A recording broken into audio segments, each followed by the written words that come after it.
All right, guys. This is a new hike for me as well.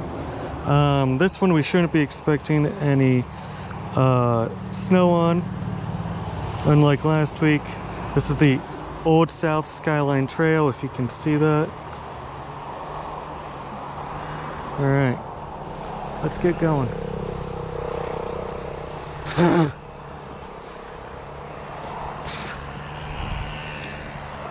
So, all sorts of like bugs and crap on my face now. Anyway, this is a new hike for me, as I said. It appears as though it basically follows a creek most of the way up, and it kind of just ends. Seems like a lot of these trails just end, but if you were really feeling your oats, you could continue up the creeks to their natural end, which would basically be like a spring. I was just giving a quick look out of curiosity, and seems like some of them get pretty close to the peak of these mountains, so that's pretty cool. But yeah, we'll just have to see what this trail is like. It's not super popular, which is kind of why I chose it. I go hiking to get away from people, not to run into a bunch of strangers. I remember I went to Yellowstone with my fiance, and we really wanted to see the great outdoors, the wild, everything else. And we got there, and the park was like Disneyland. I mean, it was packed, and about 50% of them were foreign, you know. So, you know, international visitors seem to understand and appreciate the national parks more than we do. But I mean, it was just lines for everything, which is really bizarre. Old Faithful, I mean, it was cool, but honestly, was it like the highlight? No, not at all.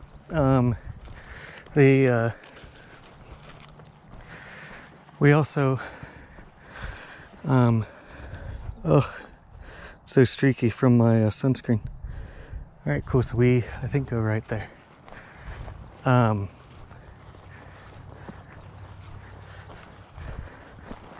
don't know if it's gonna be super wet or not, so I'm wearing my waterproof socks again, my nice yellow ones. But anyway, all of the little trails we did and stuff, the first day, I mean, just huge amounts of people. I mean, the sulfur pits and everything else, those pools were gorgeous colors, you know, stinky, but great colors, really cool. But you definitely just had way too many people there to really enjoy it, and a lot of wildflowers are here. It was just kind of a bummer. So the second day, oh, by the way, look at those mountains, huh? This is actually about a mile and a half more east up the canyon from last week's hike, the Coldwater Creek Canyon. So this one is, yeah, quite a bit closer to our reservoir, the Pine View Reservoir. I don't know if there's going to be spectacular views, but you get to listen to me ramble on and on. But as I was saying about the trip to Yellowstone, so we went back to our really nice cabin. I think it was called like Cutthroat Cabins or something like that. It was really nice. We were right on the Yellowstone River. I mean, it's really cool. Only complaint was there was no AC, so you just had to crack the windows open and do that.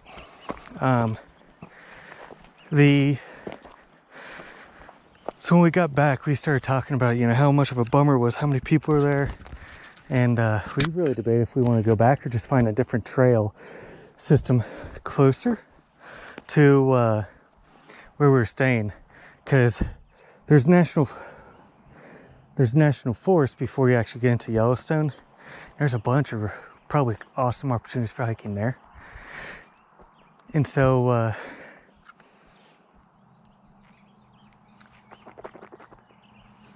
sorry, I have a bunch of sunscreen in my mouth.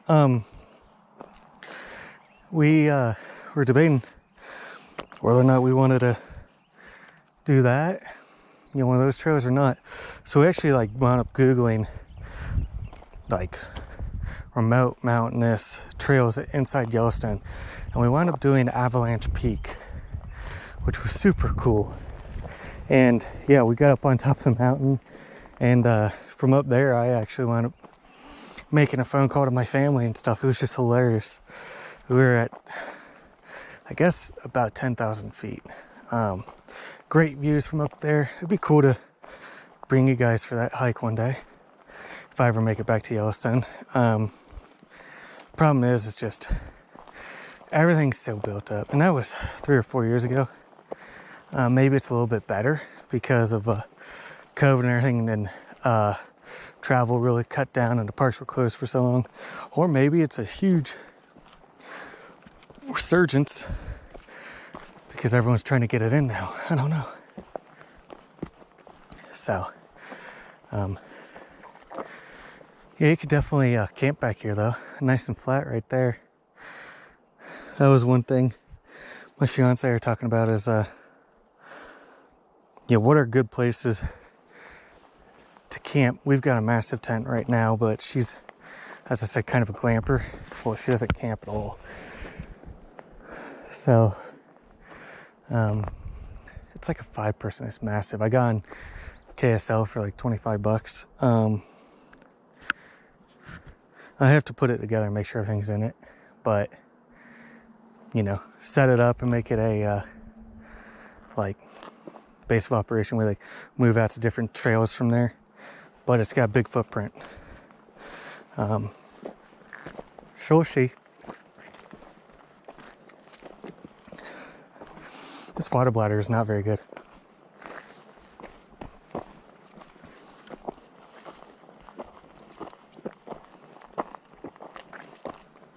Yeah, it kind of sucks actually. Fun. I actually packed a proper lunch with Gatorade and a Monster for when I get to the top. If you're wondering, in the last video I promised you I'd use the drone. If you remember what I ended, it was so steep I was actually sliding when I was on all fours, sliding back down the slope. So I tried to fly the drone, and I almost lost it into a crevasse. The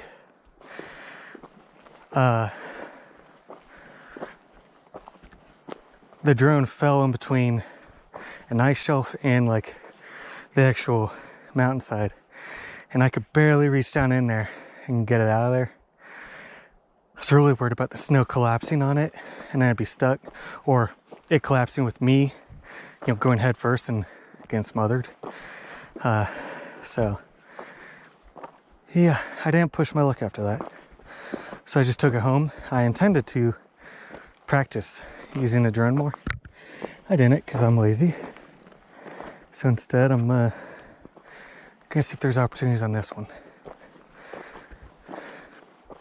If you're wondering, this trail's a little bit shorter, but again, it's an out and back, and they kind of count the one direction you're going. They don't count the back.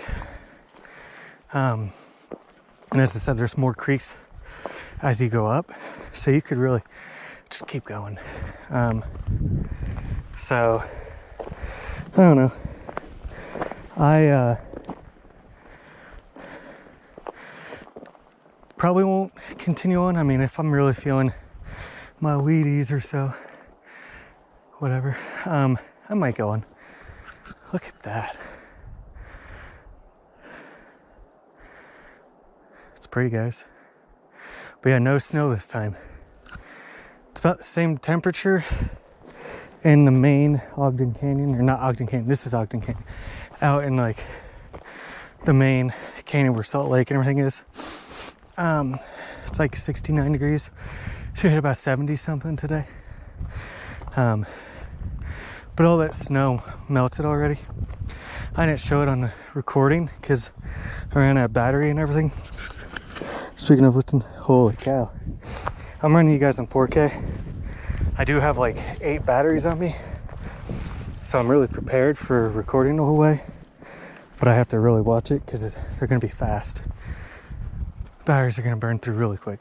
But anyway, when I was walking back down, the bottom half was almost completely melted by the time I got back down. And then I went back last weekend with my fiance, and there was no snow. I mean, we didn't make it all the way up to the top. She oftentimes, like, her calves really hurt, so she needs to really start stretching before the hikes, and I do too, because my tendons hurt after the hike the next couple of days, and then I re-hiked, you know, just a couple of days after that. So I'm starting to stretch again and make sure I'm okay. 86 beats per minute because I'm fat. It's actually not hateful. When I was doing a Murph, I swear I was probably hitting it like 110 or so beats per minute. I could really feel that. I hope you guys can see that rock face. It's awesome. Nice little breeze right now. So, yeah, we need to both stretch more and make sure we don't injure ourselves, because this is nice. Do enjoy it. On a side note, I think I mentioned it last time, I intend to, we bought a house. It's really a manufactured home. Going to a new community. They've got really strict rules about, you know, how things look and stuff, which is good for us, so it keeps the riffraff out. But I intend to record all of our little projects we do there, and so my family can see it and see me and all that. But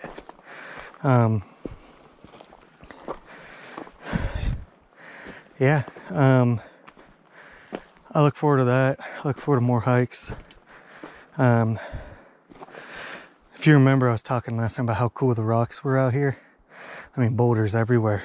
Like, that guy is probably 8 feet tall back there. That one, I mean, wide. It's about 5 feet wide and 3 feet tall, which is cool. I don't know. I love it. Well, you don't really get boulders in Ohio unless you're in like a big park or forest. Out here it's pretty common. So anyway, yeah, I look forward to doing all the landscaping stuff, but it's gonna be expensive, you know. Rent out here for our townhouse. However, heard the lady at the front desk talking to someone on the phone one day. We are at like $1,500 a month right now, plus utilities and all that, which is a lot. A lot. My first apartment was like $700 a month. So that just kind of gives you an idea, like here in Utah, it's twice as much. Well, she just said to that guy, or whoever, the rent is going to be $2,065 a month for a 2-bedroom. That is insanity. So yeah, the housing market's horrible here. A house that would be like $150 in Ohio is like $350 here, and it has no garage or has a disconnected one car or something. I mean, it's just garbage. And the houses aren't nice. It sucks. So yeah, buying a manufactured house for the square footage we got with it being brand new and everything, yeah, it would have been at least $300,000. Now we don't have a garage, but no one has garages here either, unless it's a new house.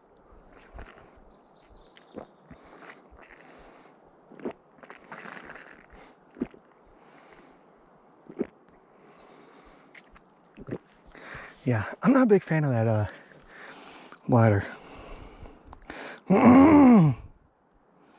So yeah, we do go just up here. Hold on.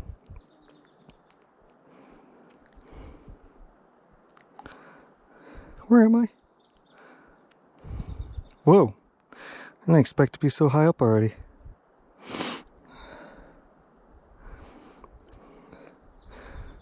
So, yeah, my sunscreen's on the fence, so it's like really streaky. I know you guys really can't see much time anyway, but it's really bad. So I'll just continue up here. Again, you're basically just walking up the canyon.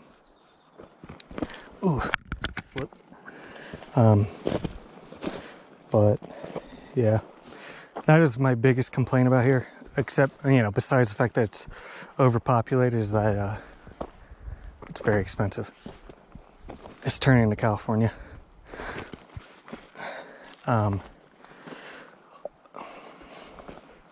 So that's a bummer. So let me do some stretching. I'll talk to you while I'm doing that. So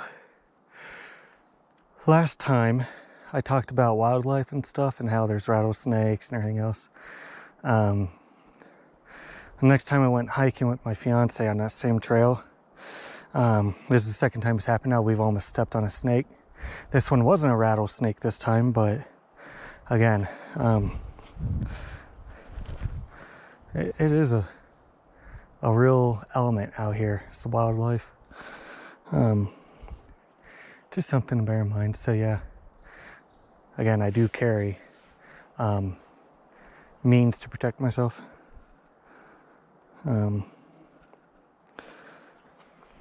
know, if you accidentally stepped on it, it's probably too late. I mean, wear thick jeans or pants and boots and stuff, but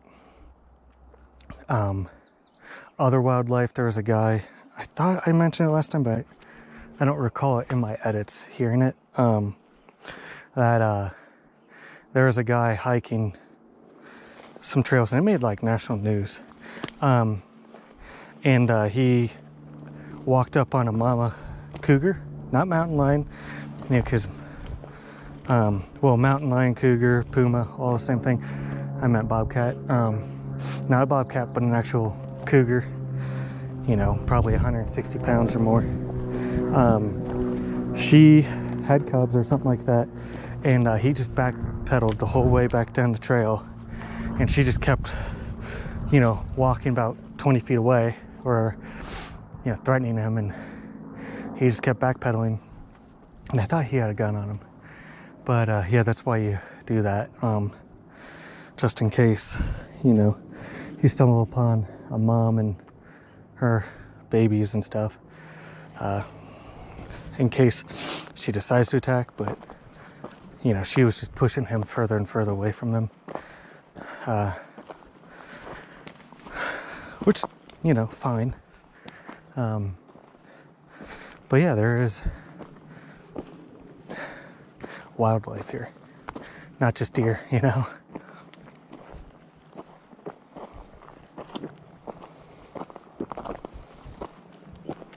And one bummer about this in my edits, I realized you can hear me gulp, and it's annoying and gross and stuff, but I can't get dehydrated, so sorry.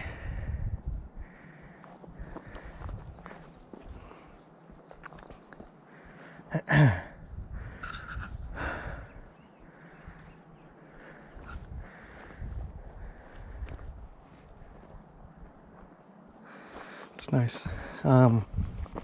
Last time I did this too, when I got to the end, I didn't really give you guys a lot of time to soak in the sight before I cut it off. this time when I get to wherever I decide to stop, wherever, I'll give you guys a couple minutes to enjoy it before I cut it off. I may or may not record other videos up there too, just talking about subjects. My buddy always texts me, you know, stuff, Alex, guy who got shot and all that stuff. We always text and talk about scenarios or issues. So, kind of thought about just recording that.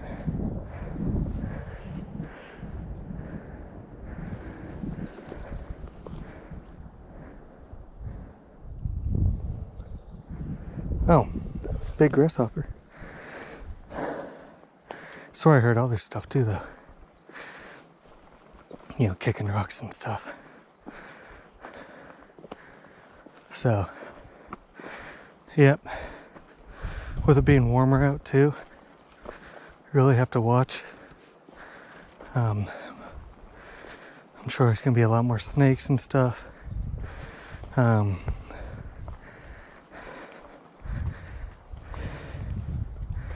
Yeah. Snakes and other stuff possibly. But with me talking, the mammals would probably skitter before I even get there.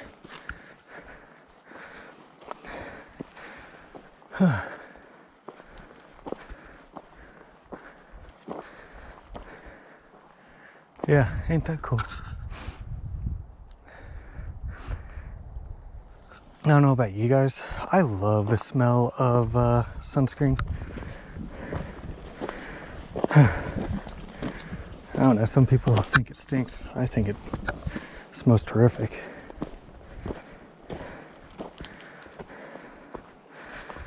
Alright.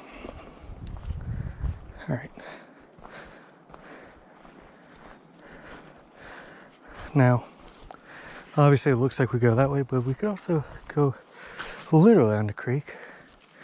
So let's check.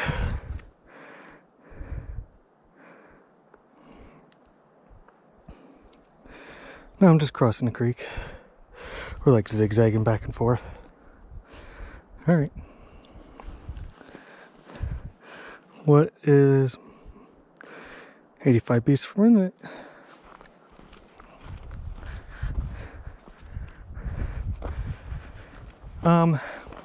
So yeah, we started out at like 4,500 feet again.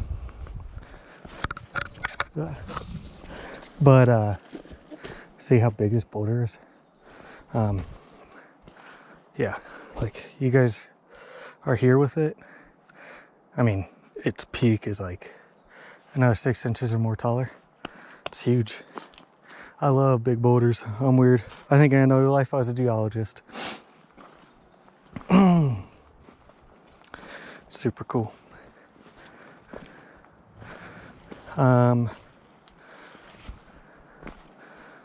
There's some big insects back here. When they hit the leaves, they sounds like it could be a mouse or something. So, anyway, yeah, so we started at 4,500 feet again. This should gain, depending on where you stop, because, again, there's no, like, official ending. Like, they, on all trails, just say, oh, it ends here. Well, as it appears in the topographical data, you know, the map, you could just keep going. Basically, I guess, until the peak. There's multiple creeks that feed this right now. Obviously none are flowing, but that just means there's multiple ways to get up to top of the mountains. That is something that a lot of these trails actually don't do, is go to the top of the mountain. There are well-known ones. They're pretty well traversed and they're pretty long. I'm saying like 11.5 miles, and you're gaining, you know, 4,000 feet or more.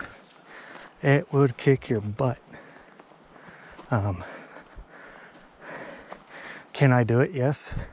Will I pay the price? Heck yes. There was a hike I wanted to do Pretty flat. It was like 7.2 miles. My fiance kind of told me, yeah, she was right. You know, take it easy, work my way into it, because yes, you know, the mind is willing but the body is weak. I could do it, but I do this thing called work, and it would really hurt me.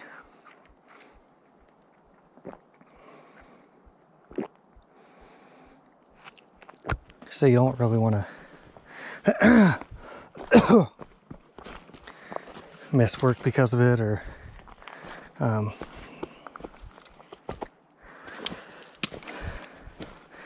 you know, limp all day, because I limp bad because it hurts so bad. So,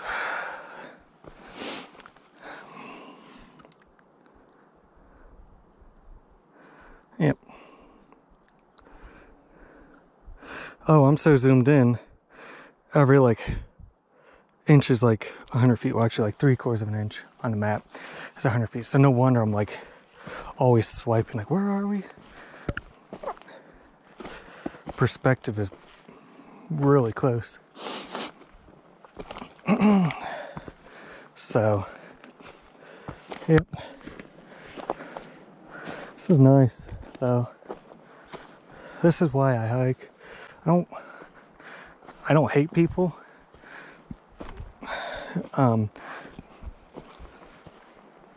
When I have friends, you know, I love hanging out with them and stuff, but you know, I would love to have them out here and hike with me and stuff, but strangers and all this stuff, nah, I'm good. I would rather just either do this with friends or, you know, my fiance, or alone.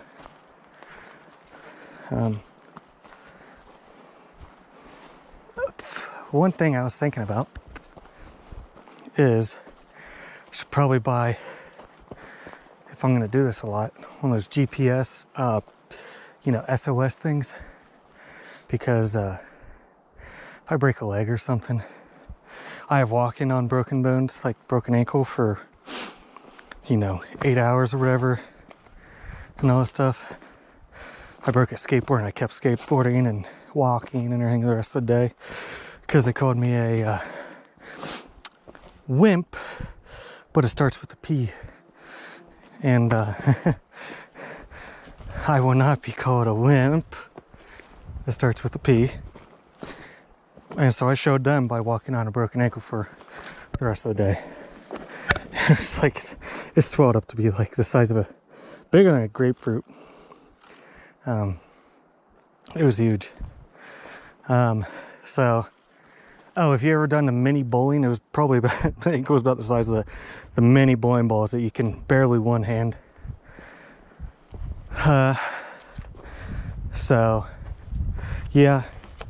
But if it's like a compound fracture or whatever, that would really be bad. So, yeah.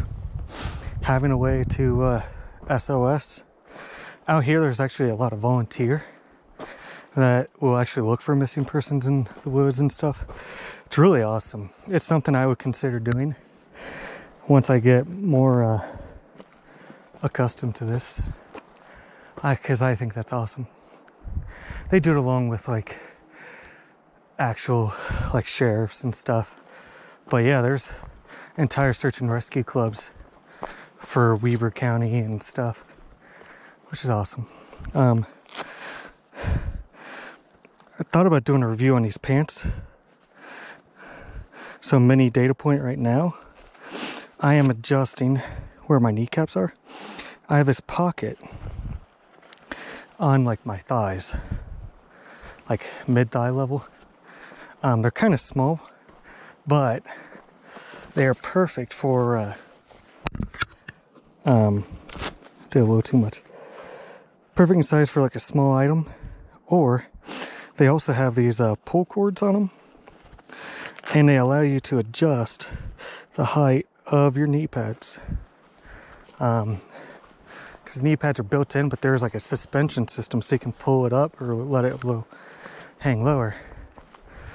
And that's really awesome. I mean, again, if you don't have a reason other than hiking to have, you know, these pants, I would still say buy them. They come in a variety of colors. I actually just ordered a second pair in a different set of colors, top and bottom. And my brother-in-law is ordering a different company, but they're all just clones of the same pants. And I think that's awesome. When I bought a second pair, he was like, okay, time for me to order some, because I've been talking them up so much. So no, I think they're awesome, and you should, if you're gonna hike or wherever and you have a chance of falling on sharp rocks or stuff, yeah, wear them, because the knee pads are really, really helpful.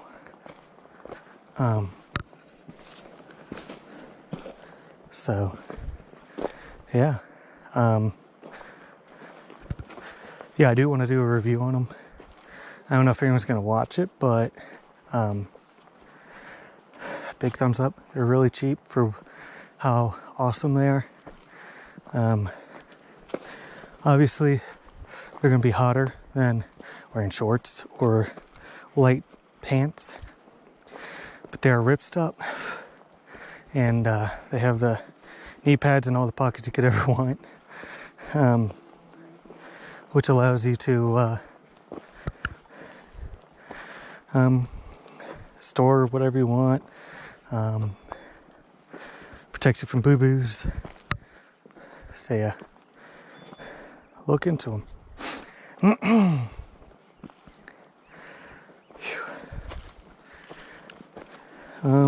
Oops.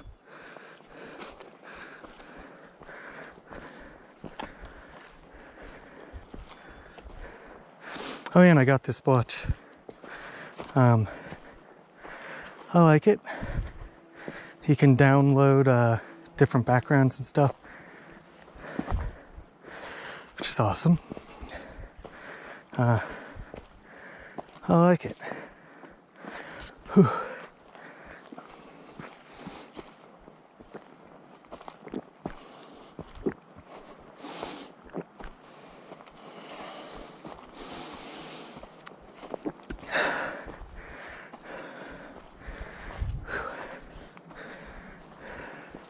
It's pretty thick in through here, so there's really no view.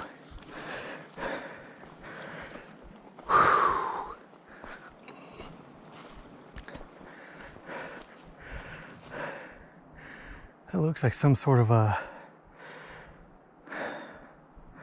maple, perhaps. These trees right in through here. They aren't a sycamore. I mean, it is next to a creek, so that would make sense, but I think they're maples.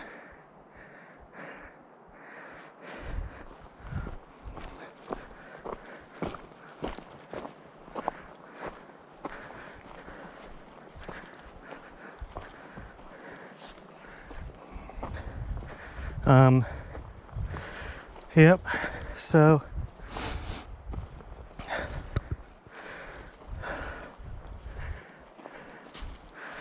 I don't know if you guys are worried at all, but the whole Ukraine issue, or I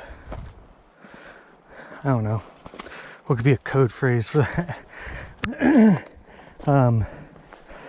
Seems like the machine is trying to instigate it for profit. And I'm really worried about us just blindly walking into the third iteration of a massive event, or like a nuclear atomic conflict.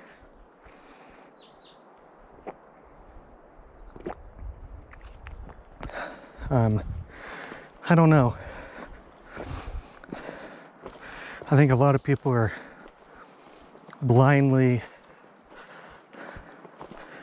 you know, saying, oh, well, it's an absolute evil or whatever.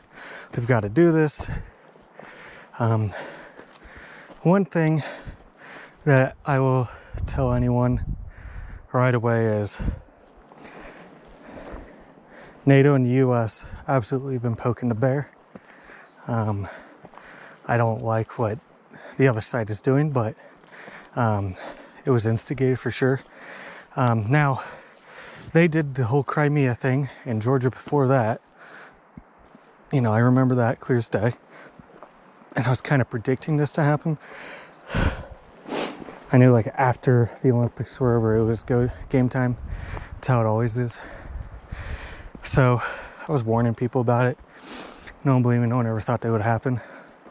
When you have hundreds of thousands of soldiers stationed at a border, they can only sit there camping essentially for so long until they have to take a poop or get off the pot. They can't stay there forever. Logistically, they would be draining their resources too fast. So I figured it was coming. It did. And then everyone's like the surprise Pikachu, like, oh, what's going on? I never would have thought. It's like, well, when the USSR fell apart, we had a deal that we made with Russia, basically to leave the old satellite states alone, not let them become part of NATO. And a couple years ago, we installed a puppet regime in there. America openly brags about it. The leader there is one of our assets, just like, you know, we overthrew all these countries in the Middle East and it bit us in the butt, like Iran, Ayatollah. Yeah, that was us, CIA. You can thank them for that. All the banana republics, very similar things. Anyway, you know, Ukraine was not allowed entrance into NATO because they're so blatantly corrupt. And we like it that way because that means we can make a lot of money off of them. There's a lot of people with connections over there who are political family members and stuff, and they're making their millions, I'm sure of it. And then anyway, they were requesting nuclear weapons. That's a big no-no. And of course, Russia saw that as a direct threat to their national security. I wonder why, because it's literally bordering them. It's the same difference as the Cuban Missile Crisis. You know, like, just don't do that. It's way too close for comfort for people. And so, you know, they're like, okay, and started making their plans for going in there and taking over under the guise of, you know, protecting those who identify as Russian, which, you know, Ukraine was a part of it. The USSR a long, long time ago. And so they probably do identify, at least half of them do, they say, as being like Russian, culturally and stuff. So they go in there saying they're defending them. And it's just a tinderbox. We should have never done that.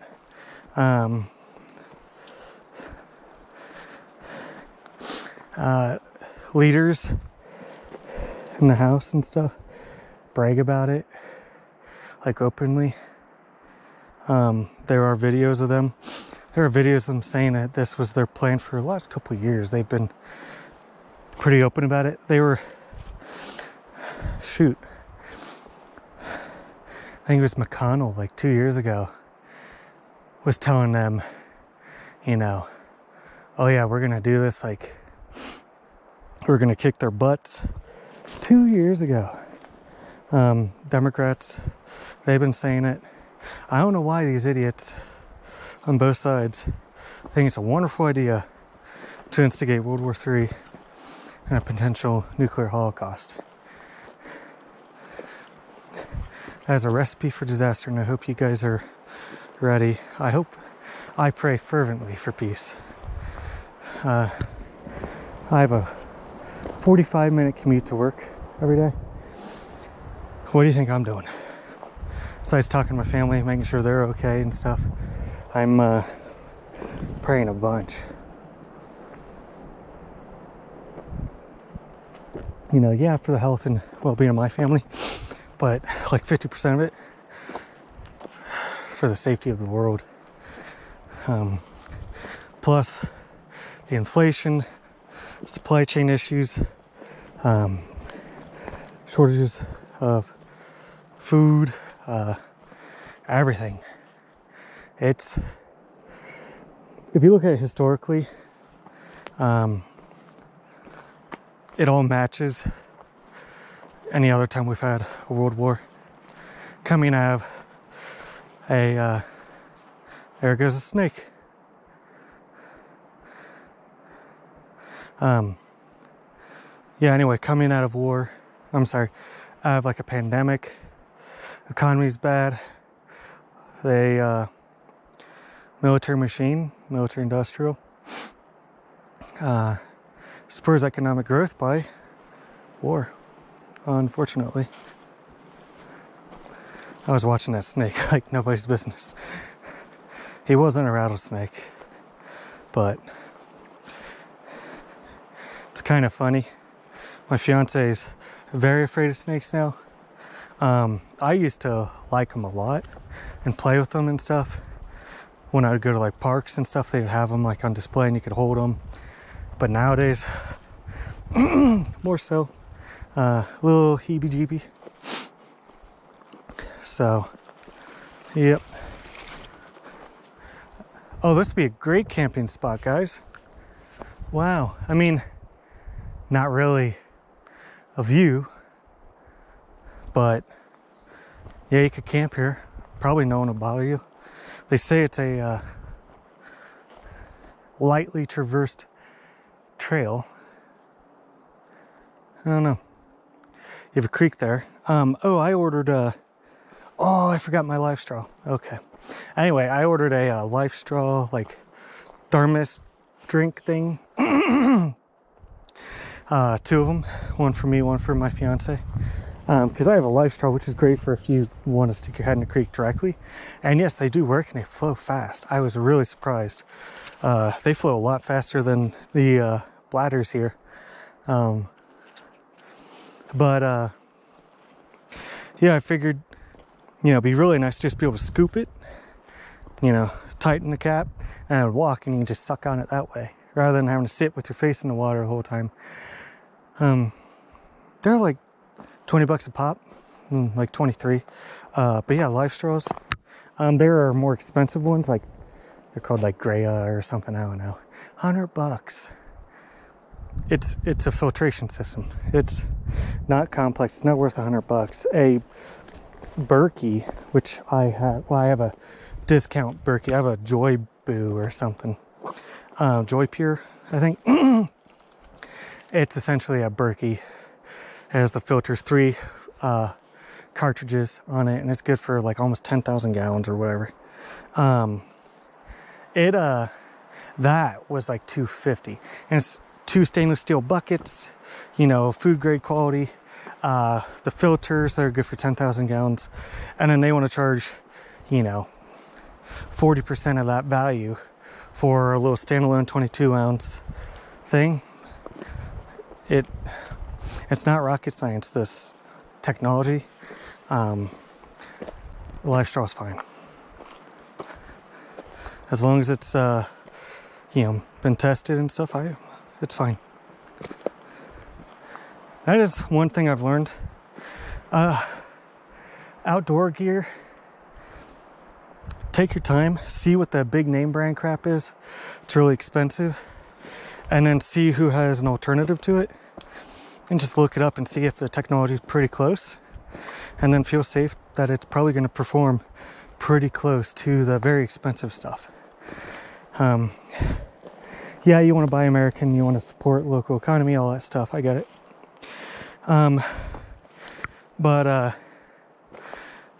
a lot of it's just not competitively priced, and you're paying a premium because it's essentially a luxury item. I bought a backpack. I told you I was looking at them. I was needing one because my get home pack for if my car breaks down or whatever out in the desert, I can. I bought it. It was a Kelty. What the heck is it called? A Kelty Asher, I believe. Let me just disconnect it real quick and I'll tell you. I'll show it to you.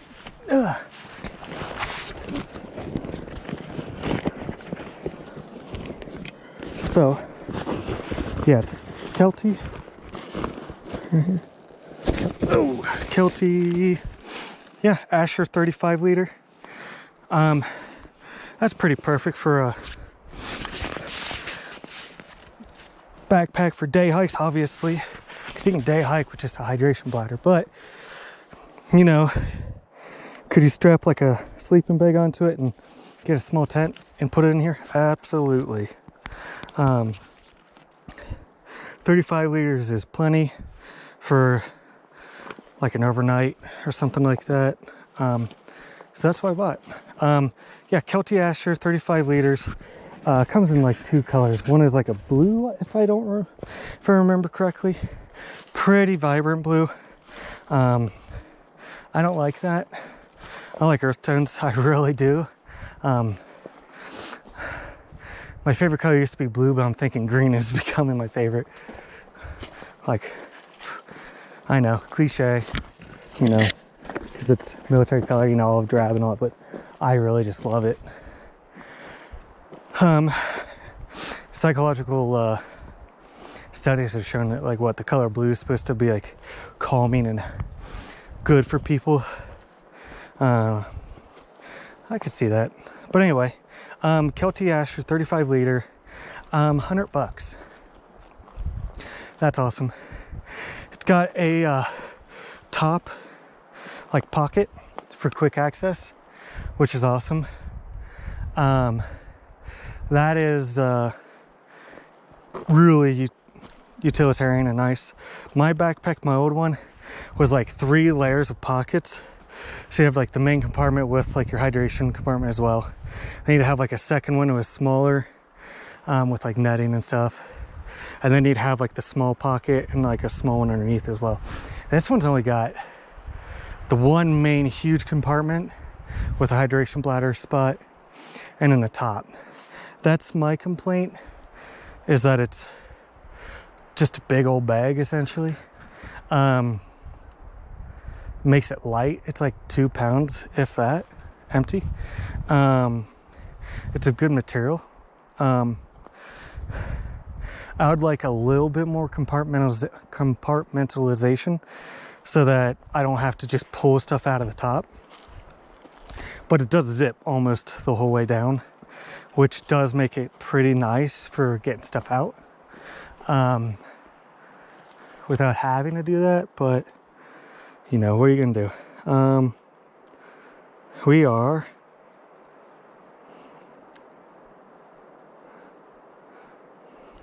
so we passed the fork where heads up to another creek and mountain. We have, yeah, about half a mile, a couple thousand feet to go. Not vertical, but a couple thousand feet of hiking. So yeah, I mean, it does come in a nice green, which, you know, that's a big thing for me. Like green, grays, black is hot. And then also it can get bleached.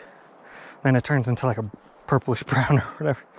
I don't know. I don't really like black. It reminds me of like an athletic, like Nike or Adidas backpack. So yeah, I was pretty stoked. I got it. There were a few really cool options out there though. For $200 to $250 for like a 35 liter area. There's another Kelty I really liked. The Mystery Ranch was actually a really good option. but actually it was like, I thought like 28 liters or 30 liters. So it was smaller than this. Nice though, I'm sure, you know, I would love it. I just, when I saw this for 100, I had to do it.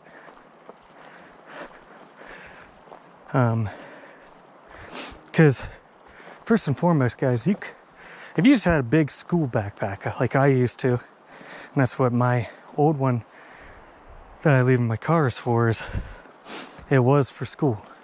Yeah, you could make do with it. The heavier it is, the more it's gonna suck though. Then again, you know, when you're in college, those textbooks they give you, man, they had like 60 pounds or whatever. Like, it was heavy in school. I could barely get it zipped up, man. It was bad.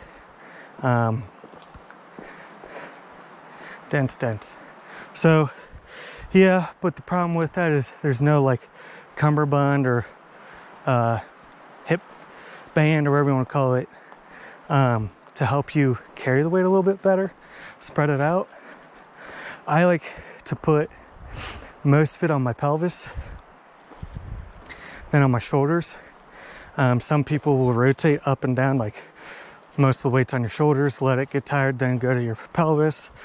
Do that for all your hips, whatever, and keep going back and forth until, you know, just let it go that way. I don't know, I just try and keep it somewhat even.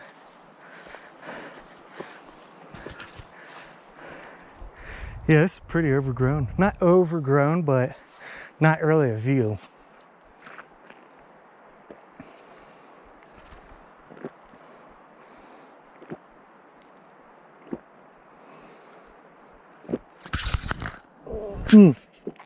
Hey, you guys are almost dead. I'll see you in a minute.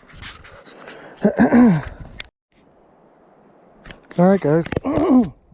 We're back. I was so lucky I checked that, huh? Well, yeah.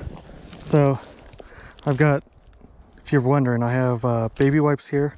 Not really baby wipes, but adult wipes. In case you gotta go, or you need to clean up or anything. I've got the drone controls here. The drone here. It's so funny. The Mavic Mini 3 is out like literally a week after I bought that. It's fine. It's a lot cheaper. And then, yeah, I've got sun spray. I've got a first aid kit, a tripod if I want to get you out and just talk to you. My lunchbox. That's pretty much it. Bladder, obviously. But yeah, I looked down just in time. You were at 3%. That would have been pretty awkward. You guys lose the whole second half of the video or whatever. We've been going for almost an hour.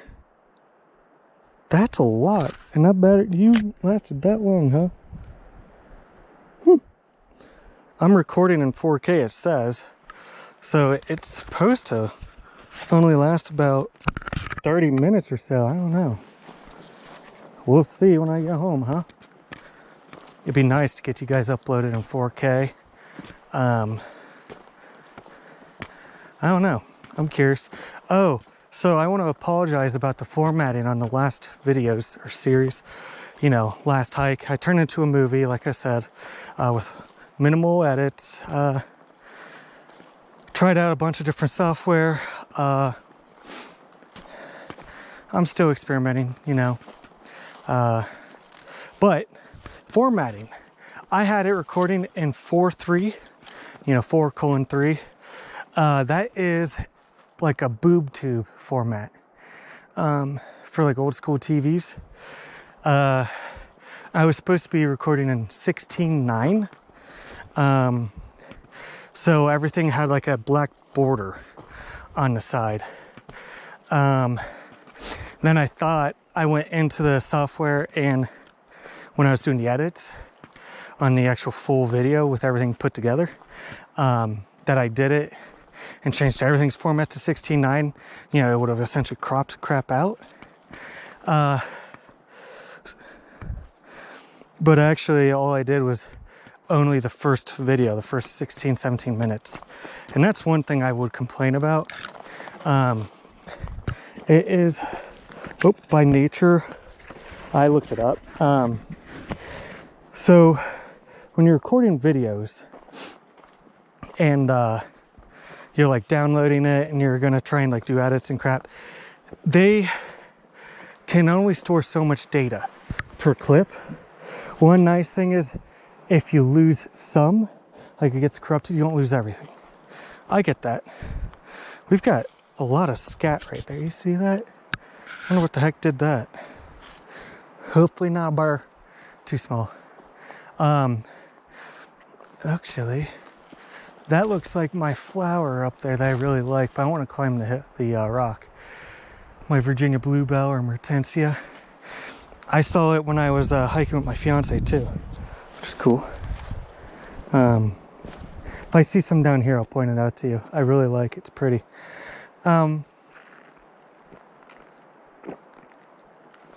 Anyway, you only have so much data at a time in clips, and so you have to put it all together and you have to watch the videos essentially and make sure it's in sequential order, because it will not upload at the same order. At least it didn't for me. So that adds time to the edits and stuff. And then it is actually like 4 gigs of data at a time is how long those clips are. So if you're doing a really crappy quality video, it would be, you know, like I was doing 1440 980 or something like that, which is like, I guess kind of like a 1080p. It winds up being about 17.5 minutes, depending on how much how complicated the picture is also going to add data faster, because they weren't all that long. Some of them were a little bit shorter. So anyway, with it being 4K as a recording, I was reading that might be as little as like 4 minutes or something like that. That would be a lot of edits for me. Geez.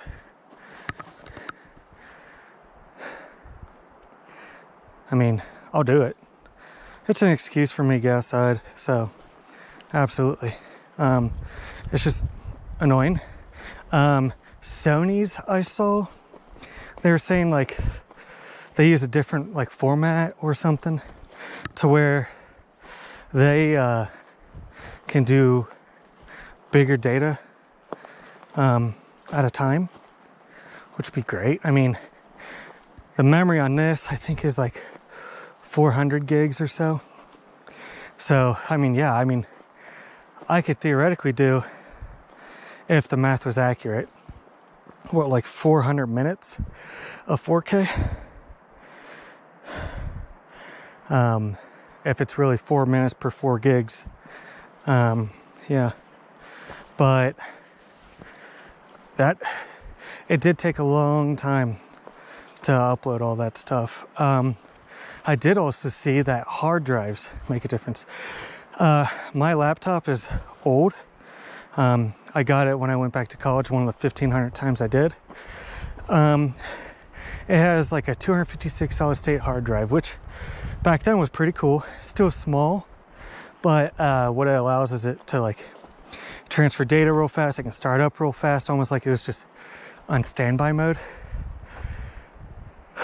But you get like a solid state external hard drive. Apparently they upload faster, but then also even just normal hard drives, like externals, have had like an evolution to some degree, and they should upload faster, and they claim to be faster.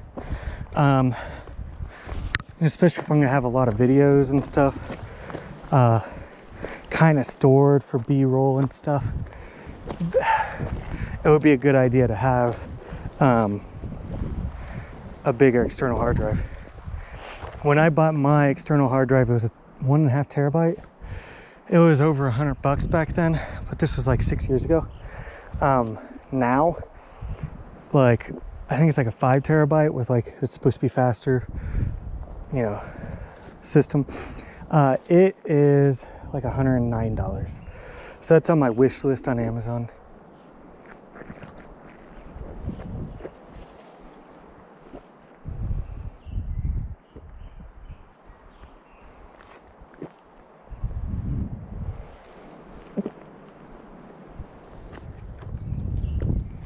So not the most scenic. I mean, this would be a good camping spot. And if it, I mean, really, this creek probably only goes when it's raining or when there's a big thaw. And so you could technically be in flash flood area right here. So I don't know. But most of the summer, because it doesn't rain really at all here, that would probably be a nice spot. I just want a view. Is that too much to ask for? So yeah, if I see my Virginia Bluebells or Mertensia, whatever it's called, I'll show it to you. It is pretty. Not really a smell to it. I mean, flower smell, but nothing like unique. I don't know if they have it out here, but on that old trail when I went out with my fiance, it looked like they may have May apples here. I don't know. I'd have to Google it. That would be interesting. I'm at 112 beats per minute. I don't know if that's accurate. I mean, maybe I should tighten this so we know it's an accurate reading, the watch. Yep. So, nice big boulders right here. I love it. That's a nice boulder.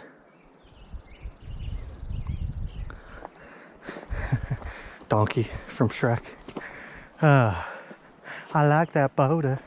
That's a nice boulder. That would be a good spot too. No view, but at least it's high and dry. If it does rain. Just watch for snakes. But yeah, look at like how these rocks are striped. In the last video I talked about how this all, I could see it being used as a countertop. If you got a big one, it's real pretty. Like these guys down here, black and white and striped. It's really pretty. Really pretty. I know, I probably should have been a geologist.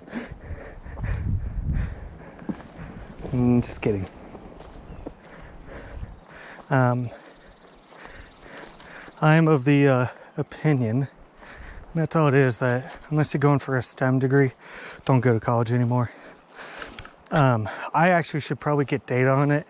I've seen the tables a bunch, but the cost versus, you know, the income of a college degree, basically the income is the same as it has been for like the last 30-40 years, but the cost is quadrupled or so.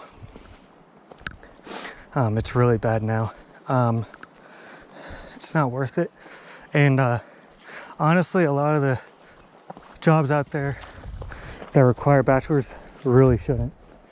And they don't pay worth it enough. They're still paying like $40,000 a lot of times. Probably at least half. If it doesn't require a STEM degree, expect to get paid about $40,000 starting off. You can make that and a bunch of other jobs without the debt of college. Now, if you get a scholarship, knock yourself out. But if you don't know what you want to do, and you have to pay for it yourself, or your family does, and your family's cash strapped, do not do it to them. Make sure you know what you're doing. I used to say enlist, you know, do that, but I'm not a fan of what our military is becoming anymore. I was an officer candidate a long time ago. I was married. My wife at the time was a cutter and bulimic and stuff, and she had a bunch of problems. We thought she had it all behind her when I was away, just for basic. She had a big, you know, come back with all that. And she also was trying to cheat on me at the time. I didn't know that. But I gave it up for her safety and security, and that was like the biggest mistake of my life, besides getting married to her. Obviously, I don't hate her, just it was a mistake. But yeah, even the military from then to now has just gotten really bad after Afghanistan and its pullout. It's horrible. They're pushing out the good people, lowering the standards to let not physically or mentally fit people get in. I was an officer candidate for the Coast Guard, so everything is open to male and female roles. So, you know, you train with females, and there are plenty of females who were very capable and able to do it. That's awesome. The ASTs, Aviation Survival Technicians, they're the guys who jump out of the helicopters and save people in hurricanes. Their training is very similar to a lot of other special forces training. They're not combative, so a lot of people don't treat them like they are, but their training has a higher attrition rate than a lot of special forces. And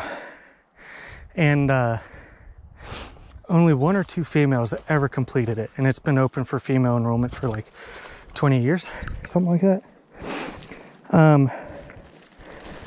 Which, you know, is fine. They earn the right to do it. Here you go.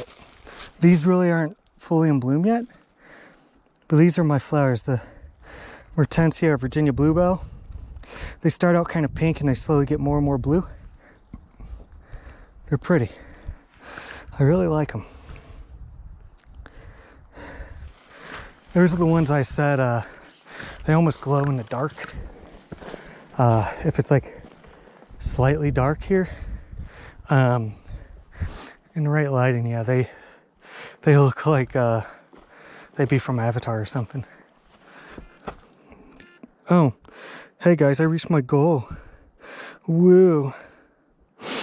Should probably check to see how much further we have. I think we said it was about half a mile.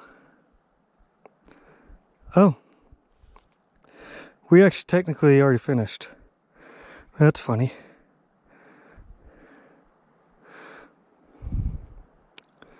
Well,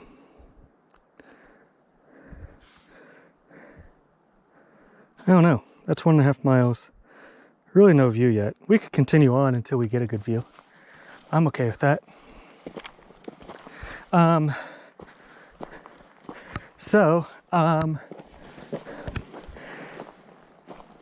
You know, I was totally okay with that.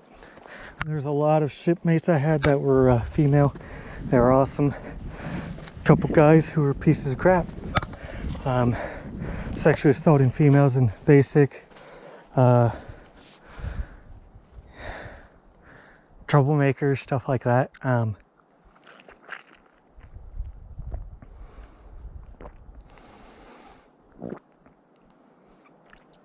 Don't Ask, Don't Tell was repealed by then. So a lot of openly gay company commanders, they were essentially our drill instructors. Funny thing, we had prior service from every branch, and the only guy who didn't say it was harder than their basic was a Marine. Everyone else said, yeah, it was harder. Our company commanders actually wear the same hat as Marine drill instructors, and they actually have like the same curriculum, so to speak. They're real hard asses. I love them. Really weird how you have that relationship with, you know, those people, but yeah, you really do love and admire them by the end of it. So anyway, we're getting into Quake and Aspen now. That's cool.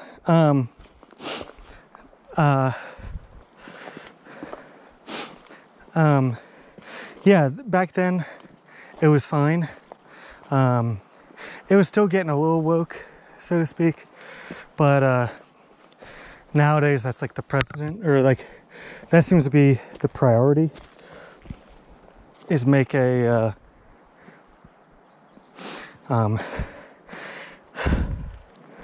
test bed for society. A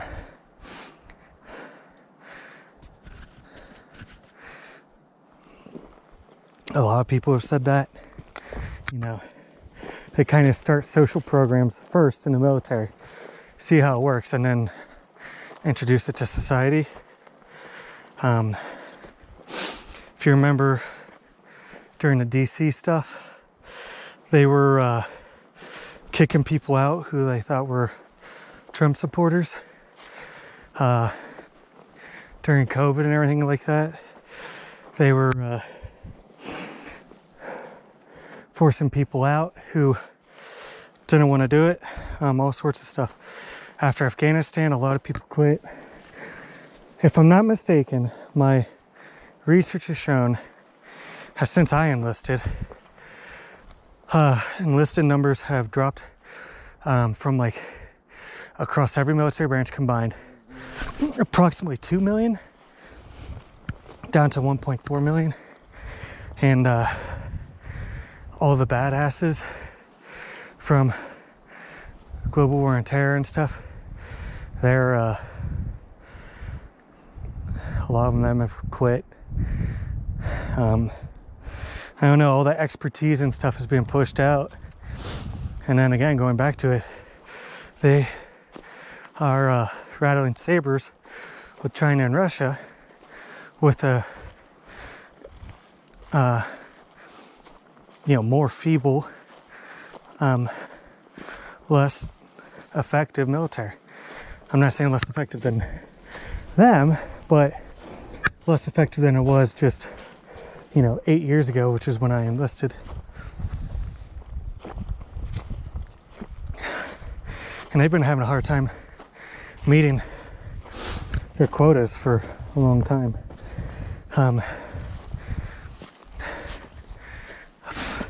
I always said, World War III came and I had to do it, I would enlist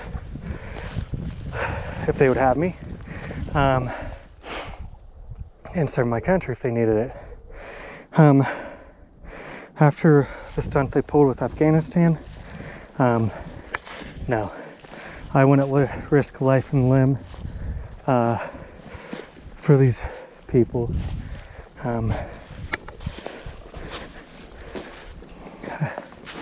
I don't respect them because they don't respect us and our sacrifices.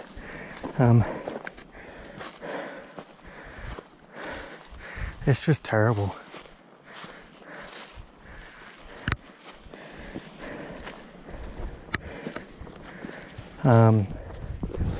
So that's my opinion on that.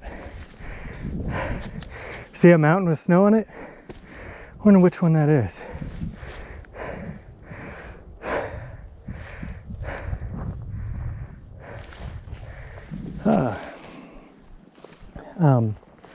So technically, according to all trails,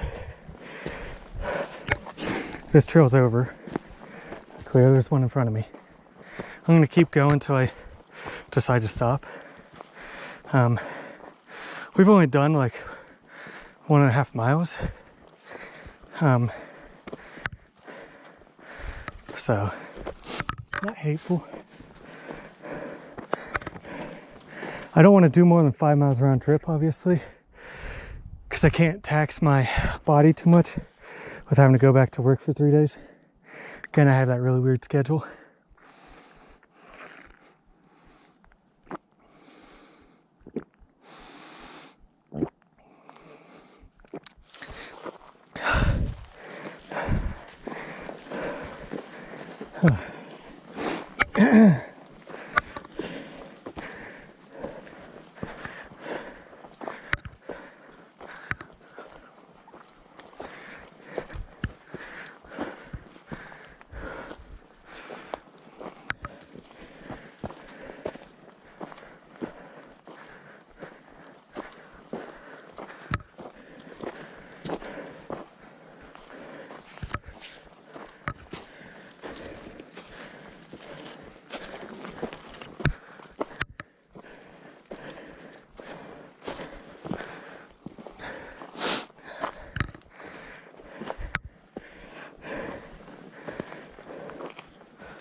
How are you guys doing?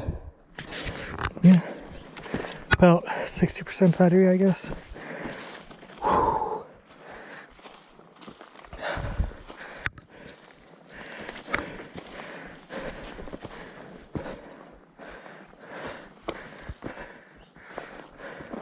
Ooh.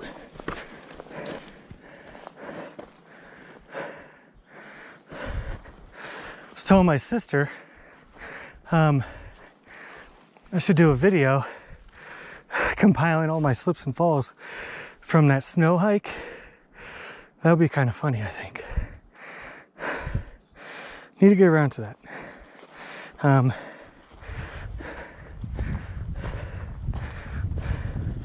think that would be fun.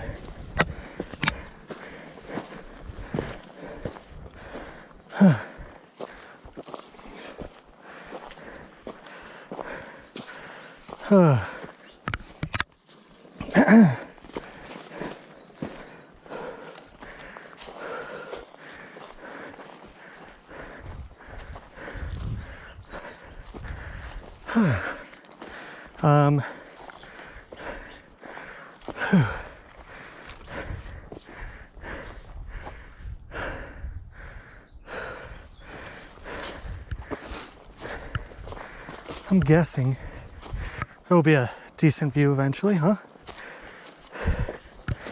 Place to take a lunch break.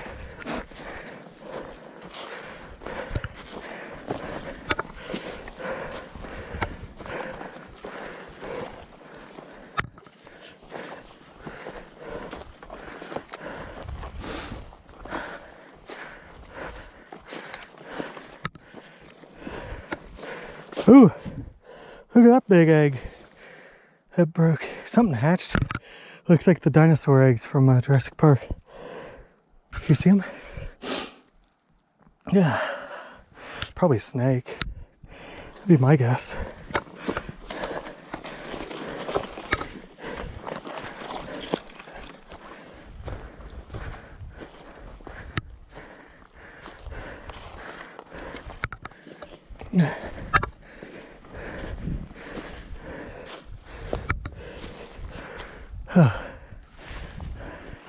Oh, look.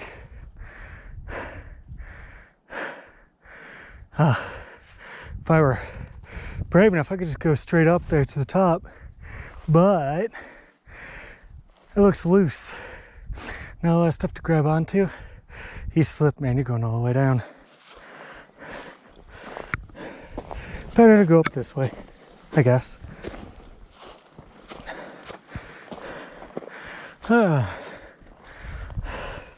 With that egg I saw, I'm now obviously on a little bit more alert, looking for snakes and stuff. This is already a trail that's not used a lot, so I really don't want to walk on anything that I'll wind up regretting. Well, this hill is so much hotter than just down there. It's so funny how that works.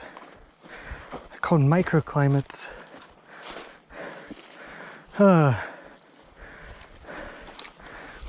oh man. Uh-oh, I'm dialing people.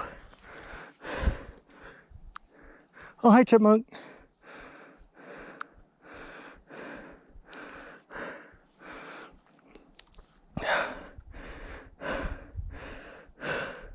Actually, it looks like if we go like another mile, I do actually have the mountaintop. All right, that's what we're doing, guys. Come on, chipmunks, let's go.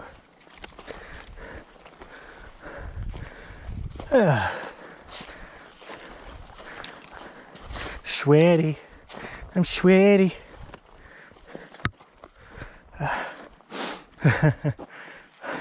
I'm not gonna lie.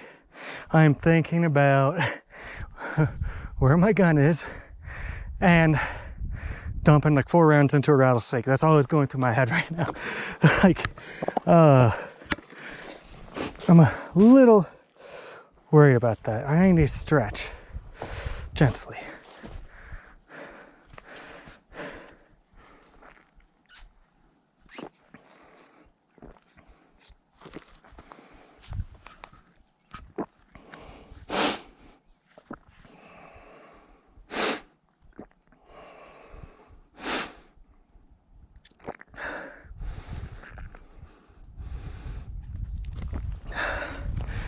I probably don't want to drink all that. Stop it, bee. Get away. That was one thing I've had a lot of on this hike is bees. Most of them don't bother me. I had a big one. If you guys remember, I was swatting at him. He was up in my grill. And when I turned off the battery, I had one fly into my sunglasses right when I was taking them off. That was fun. So, yep. So, sweaty. This is what I thought Utah was like, guys. Sorry. Darn it, I didn't mean to burp. That was one thing my sister complained to me about was how much I burped when I was eating that snow. I apologize. So sorry.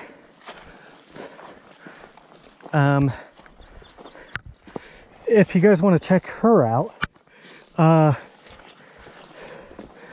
she has a channel. Let me pull it up. Gotta find it first. On the mighty YouTube. It's Nada. Shut up. Darn it. No connection. I can't do it. Darn it. She's gonna hate me for that. I think it's called Nada Family Homestead. Something like that.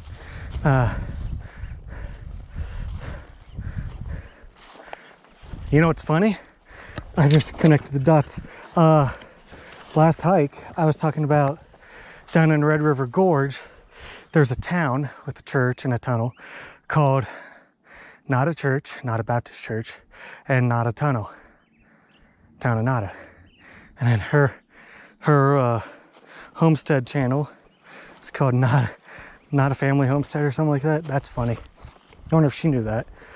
I just figured it was like they wanted to bought a house this year with a little bit of land and start, raising stuff, growing stuff. They were unable to. I thought it was just that, but maybe it is the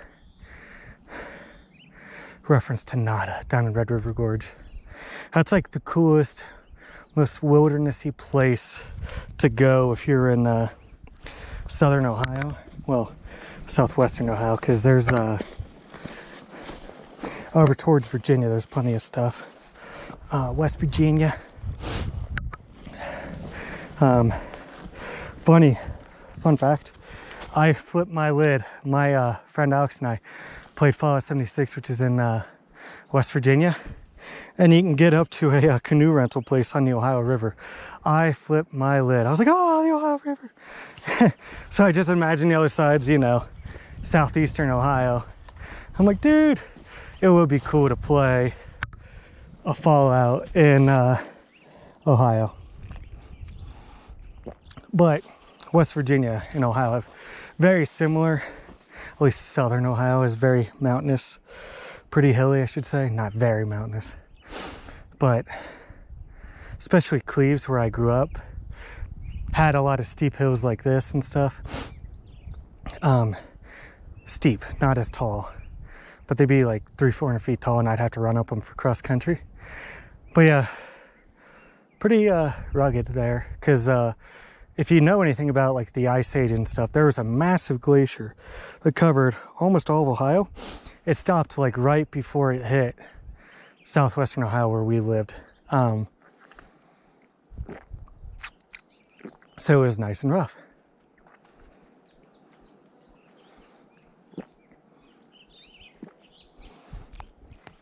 I had people call me a liar one time saying, Ohio's not, mountainous, rugged, or I'm like, southwestern Ohio and the Ohio River Valley, bordering Indiana and Kentucky.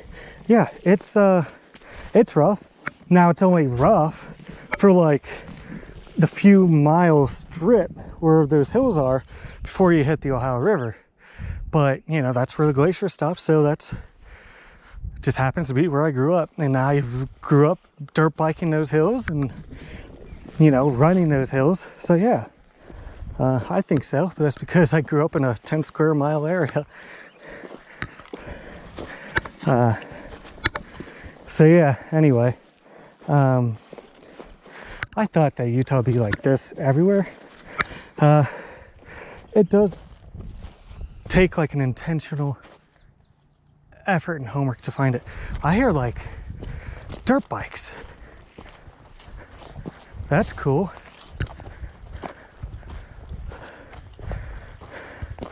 Hold on. Half battery. Kind of want to see this guy. But where do you come from? He's coming downhill. He's just idling. Or engine braking. There he is. No shit. Howdy.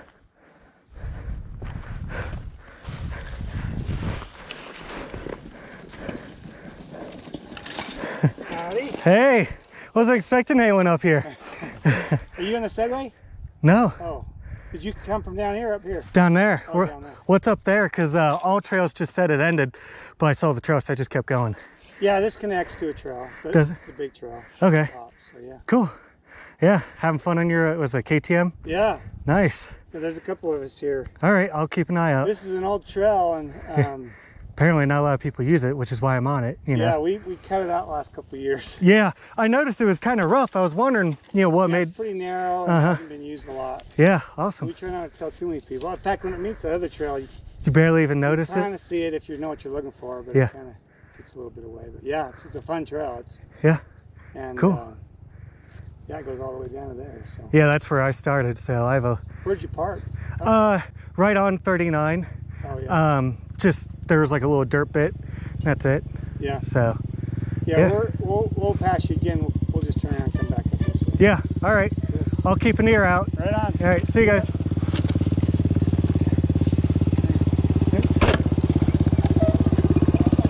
Good, how are you? That smells good.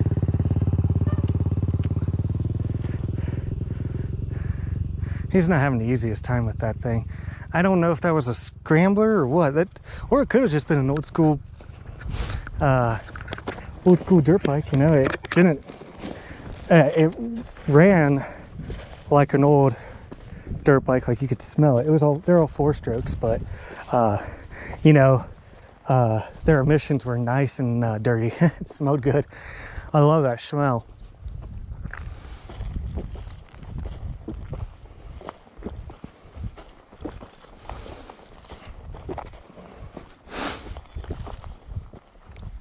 Yeah, so I'll have to check out the top, I guess, because they said there's a big trail.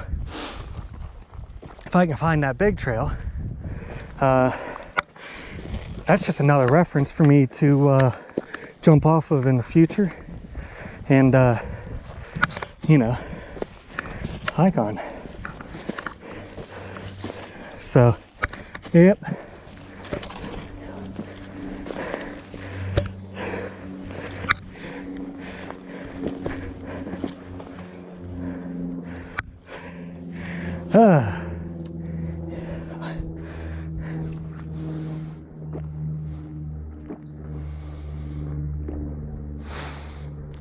So, I guess I'll keep it to myself then and not post information on the trail to all trails. If my 10 viewers watch this, they'll be our secret. Okay. All right, shh. So yeah.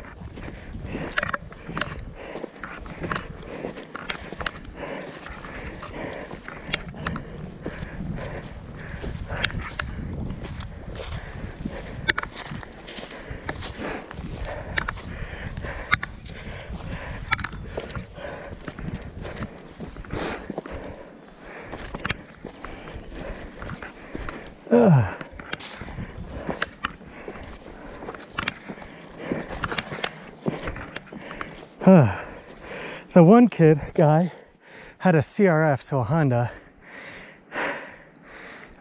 It's street lights. I wonder if that was like a 230 or 300. That's a dirt bike or dual sport I've looked at a lot. A lot. I had a Honda Grom for About 2 years. Had a lot of fun on it, but it had as much horsepower as my dirt bike as a child because it was at 125. Oh, they are coming back up. All right. So, you know, it was fun in the cities, popping wheelies, being a... No, they're down there. Okay. So they're down there somewhere. Thought they were turning around, come back up.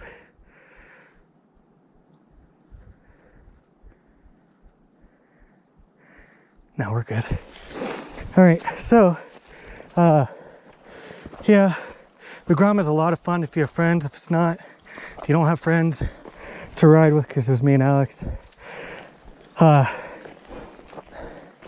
you know, it's fun in the city and like twisty turny stuff, but really underpowered. He weighed about $120, Alex does. He's about 5'10". So fastest we ever went, it was like downhill with a tailwind and stuff. I think I hit like 65 and he hit like 70 or something. But that is, I mean, it takes minutes to hit that speed because it has 8 horsepower.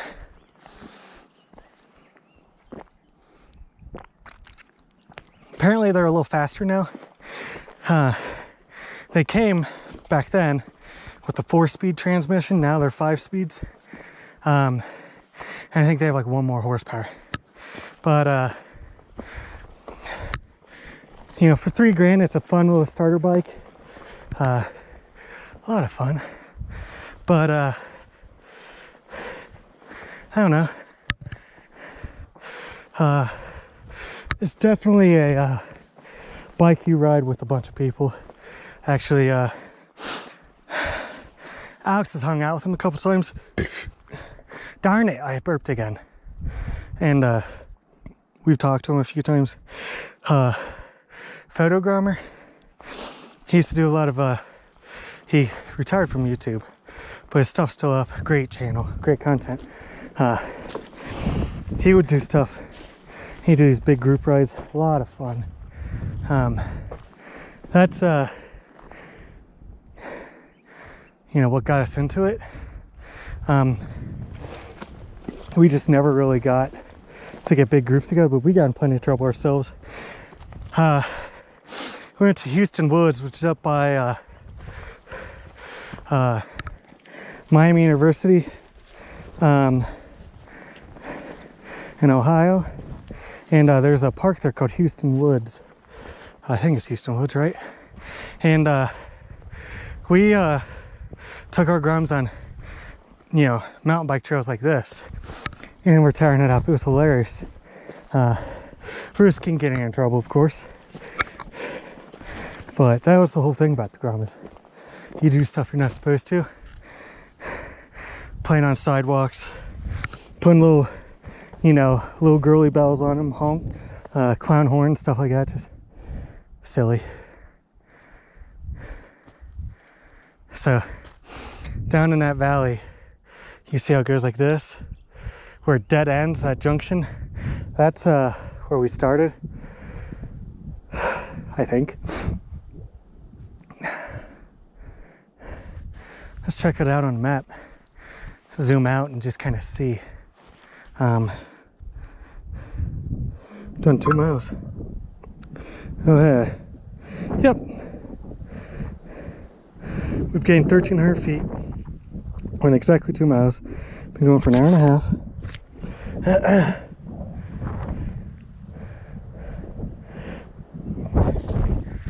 Anyway, how much further?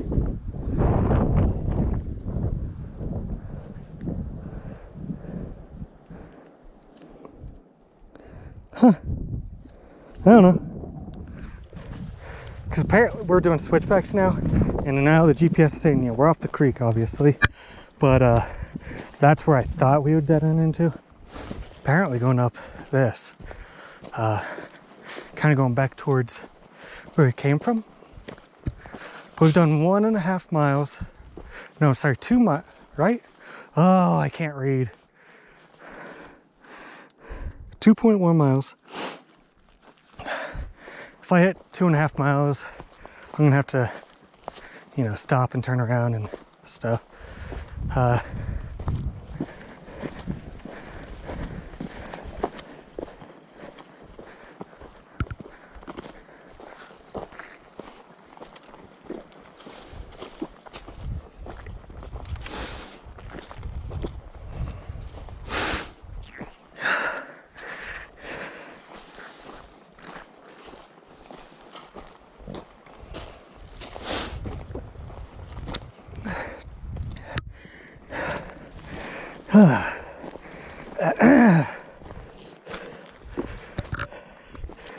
Oh. Oh. Oh. I'm above that hill I was talking about.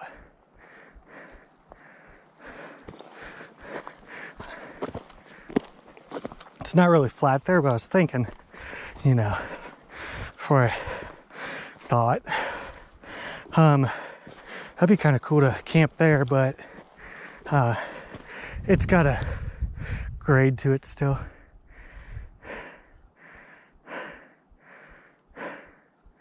Oh well.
Yeah, says I've burned about 500 calories and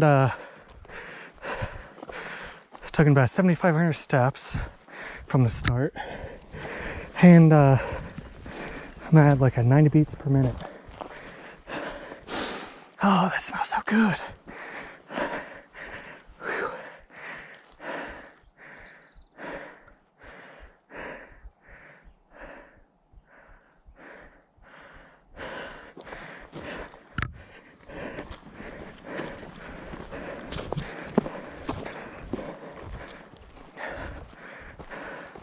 Oh yeah, look at that.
Says I have 137 beats per minute, guys. I don't think it's the most accurate watch in the world.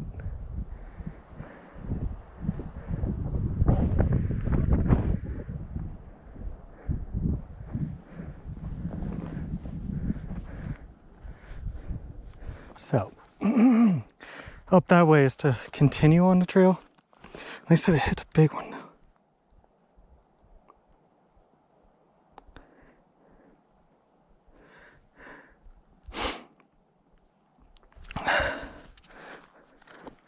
Well, I don't really want to do 5 miles. And this is a nice spot, and there's no guarantee we'll have another nice spot like this until you reach the end. So I might sit down and have lunch or anything here and record some other videos here. Well,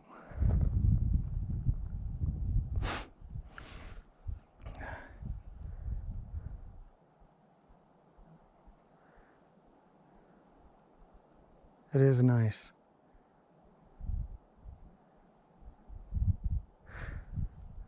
And I think that's supposed to be Sardine Peak, the one with the snow on it, based on the little look I did on the map.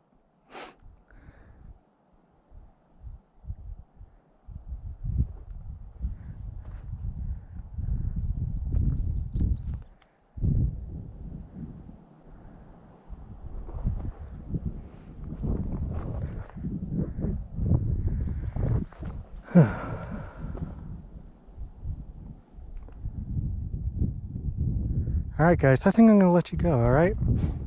Thanks for coming. This has been Andrew Talks. And, yeah, if anything interesting happens, I'll let you know. See ya.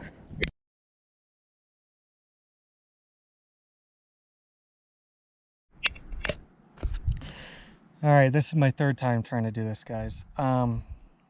So I stopped for lunch right where we were just at. And I was going to possibly do some talks, possibly do some drone footage. You know, I ate. The guy on the dirt bike came back. We talked for a little bit. He had on his way. He was cool.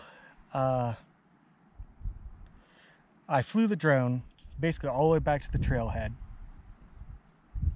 And when it was coming back about halfway, it told me it was low on battery, which is weird because it's a fresh battery. And, you know, I wasn't going to panic because it looked like, you know, it was going to be a couple minutes on battery. I bring it back to the mountain that we're on. My sight between me and that valley where it was coming is occluded by that tree right there. Okay. But you know, I was very confident about where I had it. There is a readout, like a GPS readout. It'll tell you your elevation and how many meters away on the x-axis as well you are from yourself. And I brought it over to a canyon face, which is where I thought I was. And I was just looking, you know, strafing for where I am versus you know, the tree, because the tree would block. So I was trying to like strafe and see where I'm at and then bring it over and land it. It had like 30 seconds of battery left, so it's getting a little close, but you know, you stay calm in it because you don't want to run into anything. Well, I think it said it was 80 meters away. There are cliffs right there, and I think that's where it crashed. So I went over there and I started looking for it. And I'm looking and I'm looking. And of course, what do I stumble upon? Which is something that I mentioned about 500 times on this hike. Rattlesnake. He was about 3 feet away. And so I drew my gun and I shot him. He was kind of under a rock, but I hadn't found my drone yet. I still haven't, and I didn't want to accidentally walk close to him again and get bit because I'll lose track of what rock he's under. Like, it wasn't really a rock, it was like a little shelf, and he was right there. So I was a little nervous by shooting into it because I didn't want to ricochet.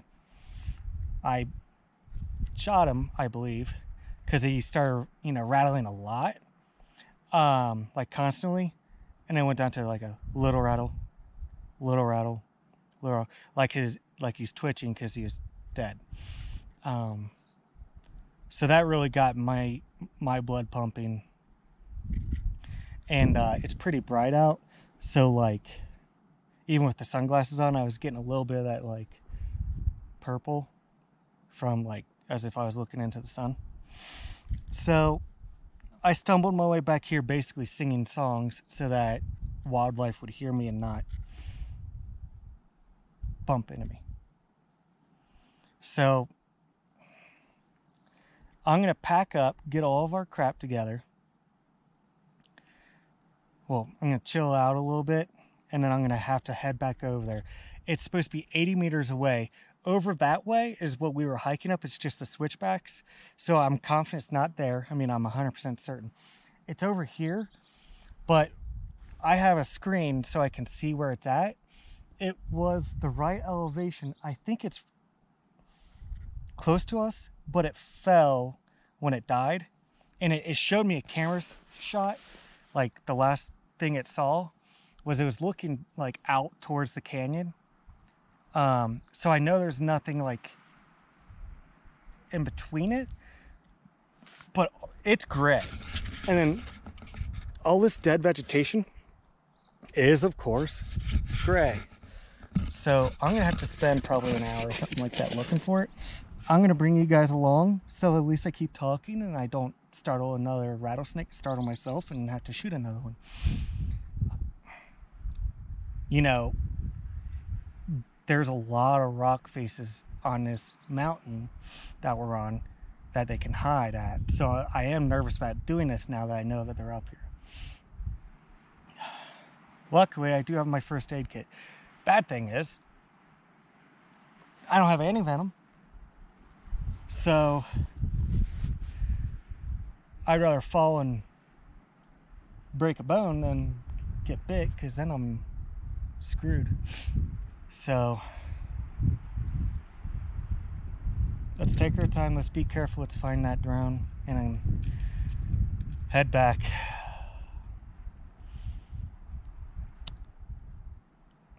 Alright, I'll turn you guys back on when I swap out the battery and I get you guys hooked up to my chest rig. Alright, bye. Alright guys, I am packing up.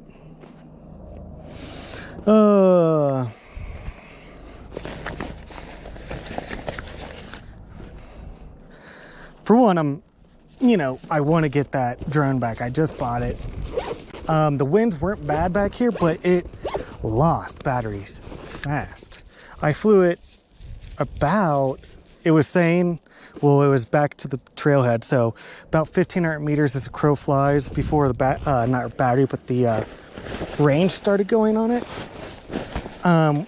So, I turn it around and fly it back, and that was when it said, hey, watch out, dude, your battery's getting low. And by that point, I was more than halfway back again, so I was confident it would make it back. And if I knew exactly where I was, if I had a clear line of sight of it, I would have seen it.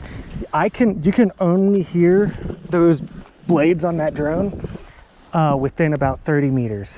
After that, you're not going to hear it, which is nice if you know where it is and you're not worried about getting it lost, which I did. So yeah, I'm bummed. I have this monster I want to finish. So yeah, I was looking at those two shelves, those two cliffs, and I was basically, 6 feet above the lower one, and I was over there. So it may not have even been meters. It may have been feet that it was from me, which would be nice. That would mean it's closer this way, which means not as close to my rattlesnake friend. So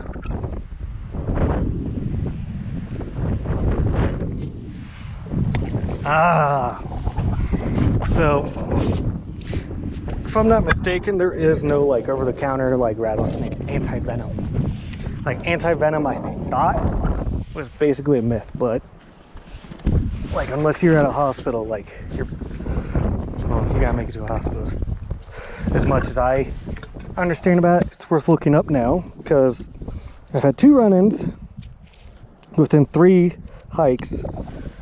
You know, they're years apart, but within the last 4 times, because, you know, last week I went twice, but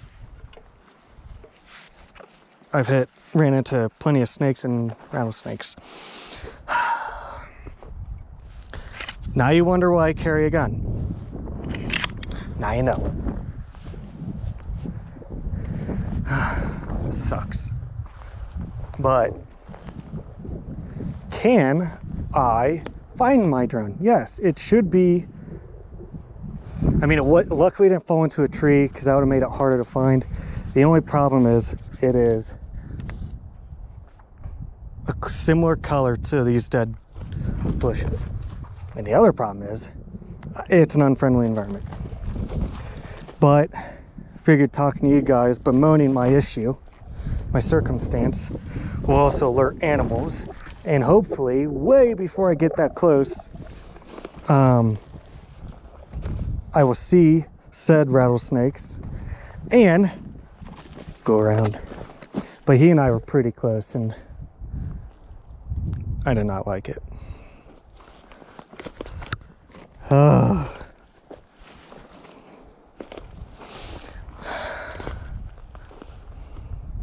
All right, so again, I can't go up too far because it should be literally within line of sight.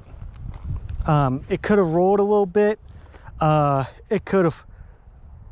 wind could have taken it because it has like countermeasures where it'll like kind of jostle like this if it's windy.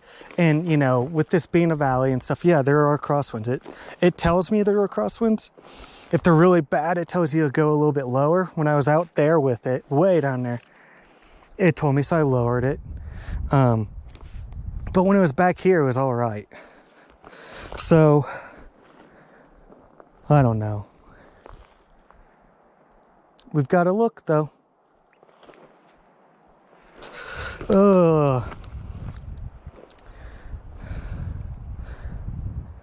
I'm hoping it's a pretty quick find, but I'm gonna probably keep you guys on for the hike back because I'm a wimp and it's nice to have a friend. But also if I do wind up having to shoot one again, at least you guys can see. I'm not looking for him, by the way. I'm not trying to have to shoot him. I'd rather leave it alone and move on.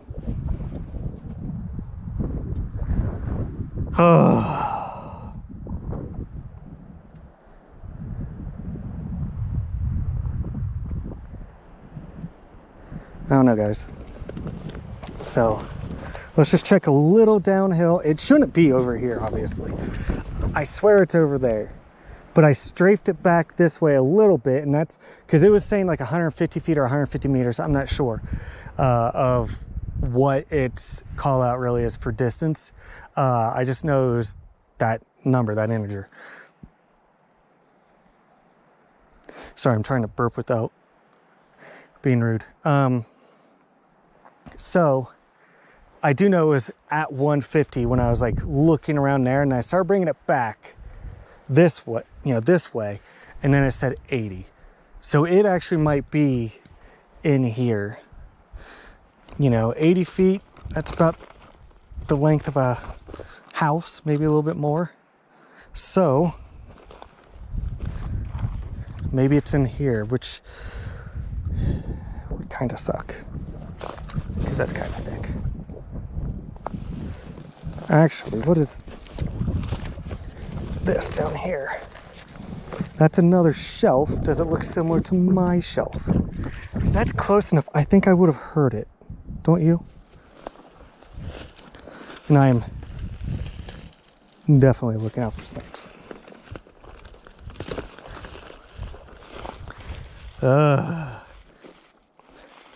Two trees, which I saw trees, you know. How much of this am I misremembering now? I don't know. My phone's on fire because it's the display. And then, yeah, I don't know, man.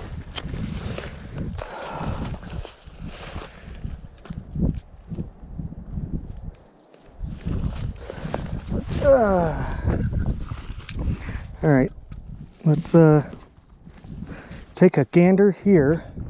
If it's not, I know I have to go that way.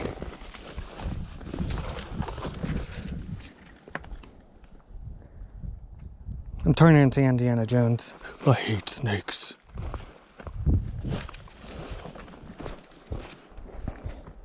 You know what? I wonder. Please don't have any snakes under there. Yeehaw. Alright. That's a big shelf. Shoot, dude, there's a lot of shelves down here. That's really thick though. And I didn't have it that low because it's accurate with its readout. It was supposed to be my height. Now, it fell down. I was expecting it to fall 6 to 8 feet down because I didn't see a massive drop off like that.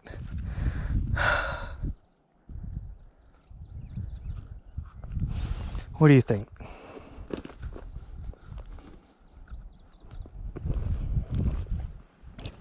Spoke it. That's really thick down there. Could it be there? I really don't want to go down there.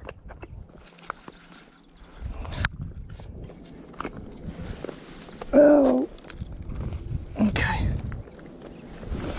Ah, shit. Or poopy.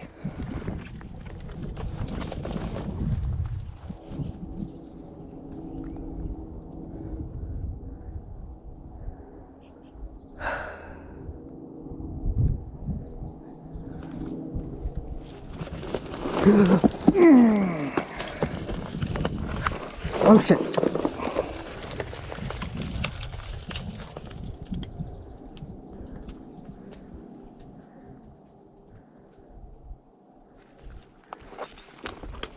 This is fun. This is loose.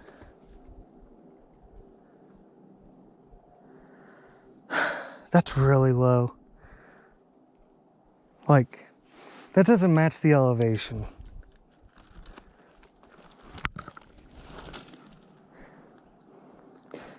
Now, in the last photo that I had, it was stuck in one of these, but you could kind of see a little bit of that kind of stuff.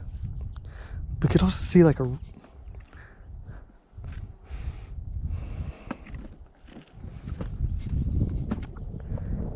now, because it's got 4 legs, you know, and then the propellers, I don't expect it to fall deep into something. It should be sticking right on top because it's got, you know, a wide surface area.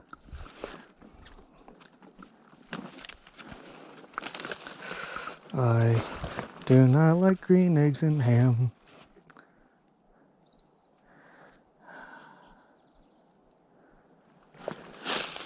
All right, oh gosh. Bushwhacking.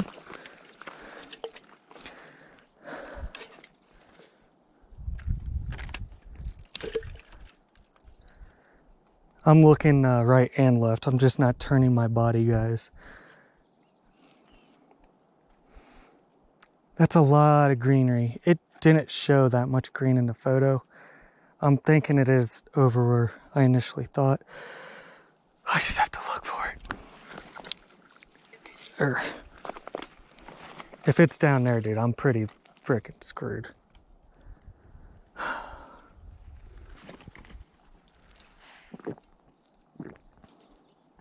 Sorry about the gulping.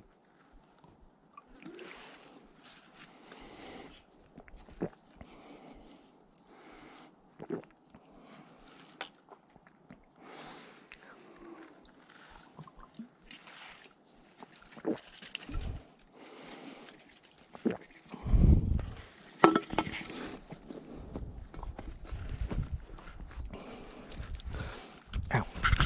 Hold on. I'm gonna put my drink away so that I don't litter.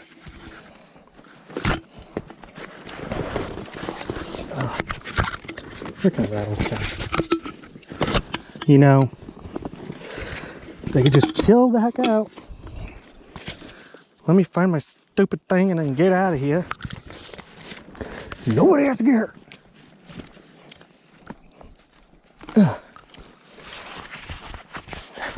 One thing I was actually thinking about on my way up here was, have you ever seen those giant like balls of snakes when they like have their snake orgies? Could you imagine coming across like that with rattlesnakes? No thank you.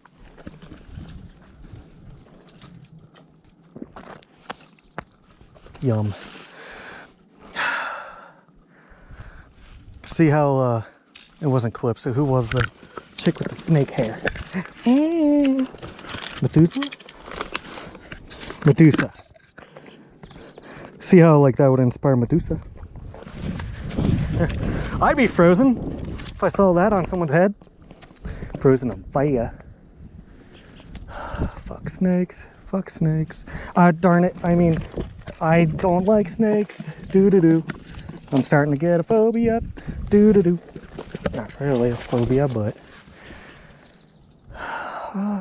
reasonable concern about my safety. How about that? Can I just have my chipmunk friends back? So, that was a wash. And that makes sense. But I'm going to have to go probably back and forth a couple times before I actually find it. You know, that is the unfortunate thing.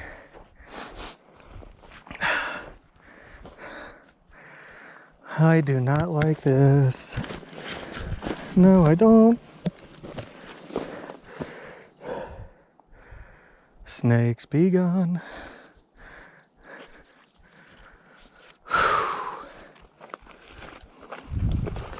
Ugh.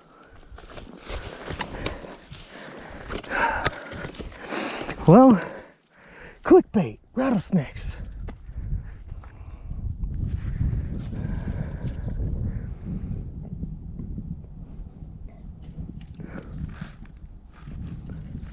Trying not to burp on camera, guys.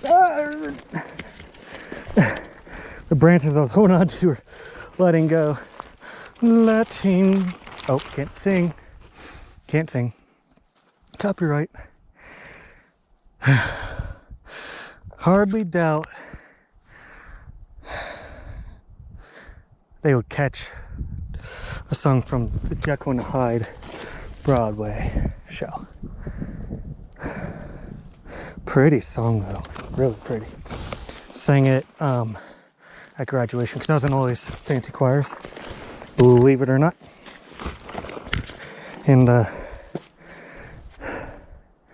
that was a song we would sing. Really pretty.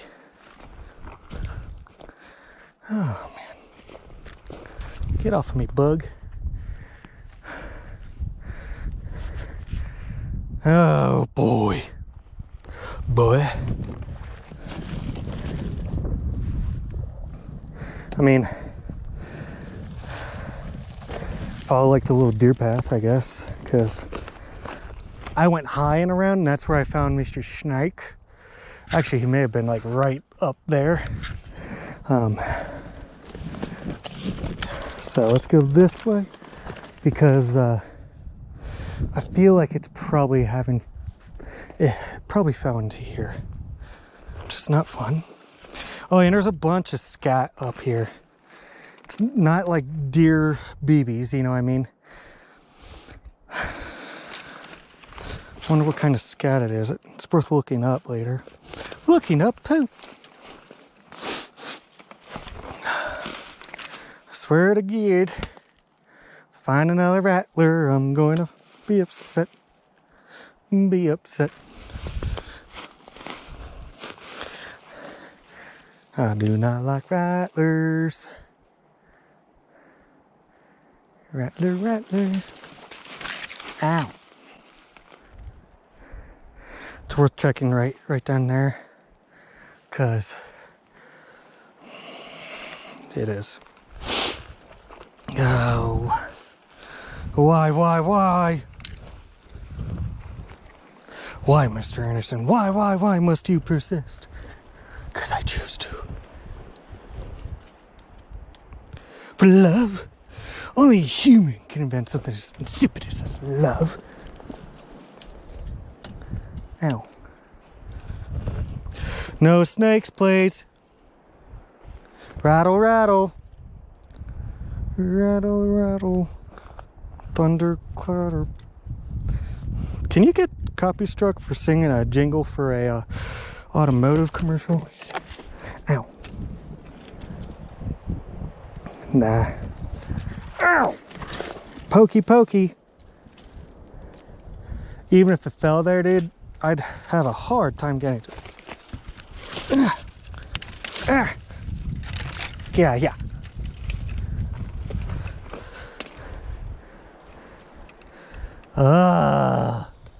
Not again!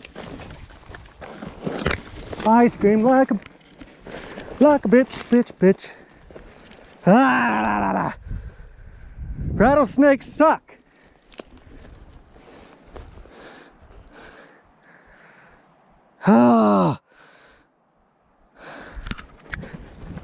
Sorry. Scream like a lady. I couldn't even see that one. That was the scary thing, is I don't know where he was. Sounded though like he was like within 2 feet of my feet in front of me. Oh, no. Fudge, dude. One more attempt finding this thing, I'm booking it. Oh.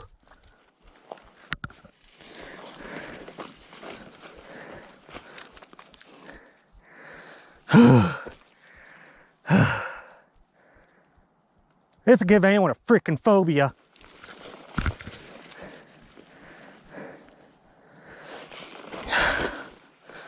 Oh. Is a $250 drone worth it? Well, it was really cool shots. Oh.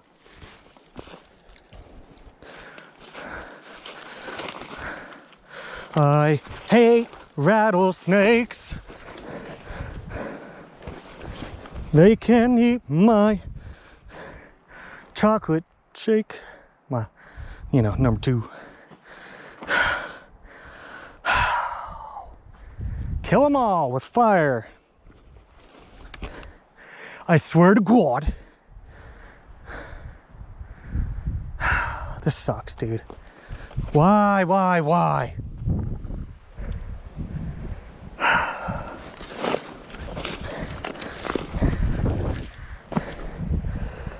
Freaking A. You better believe I am looking like crazy for little spots they can hide.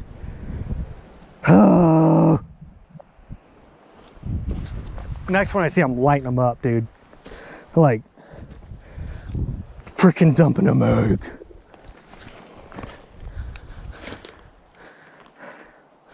So this is not my favorite thing.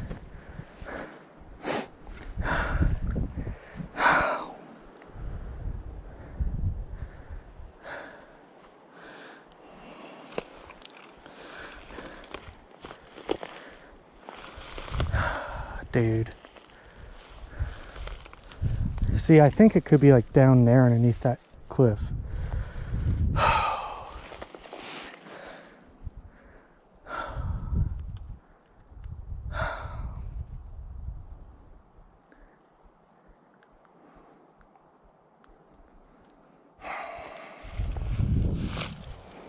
Every little stick looks like a snake now, by the way.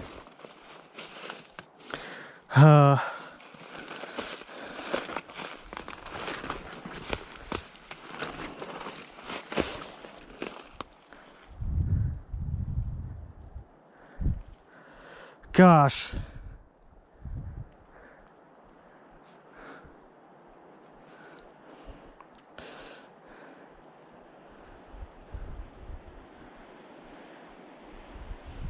See, I would think it's like there. Ooh, big breeze. That's nice. Except now if there's a rattler, I might not hear the bastard. Rattlesnakes begun. Oh.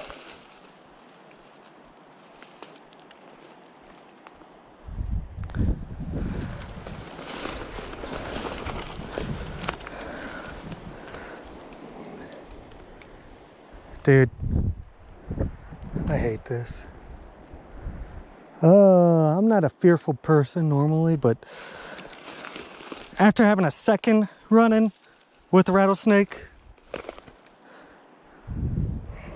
on within 25 yards of each other, you better freaking believe I am it's like walking through a minefield. This is not fun.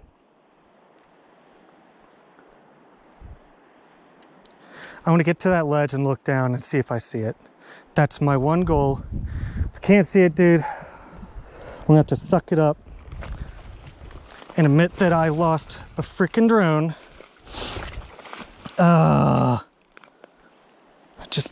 It's not even, gosh. Snakes, are you in here? Get the heck out, please. Dude, I am not a happy dude. Not a happy boy. Okay. Growl, growl, grr, grr. I hate this. Just checking. Checking. I wonder how far they can frickin' strike. That would be nice to know.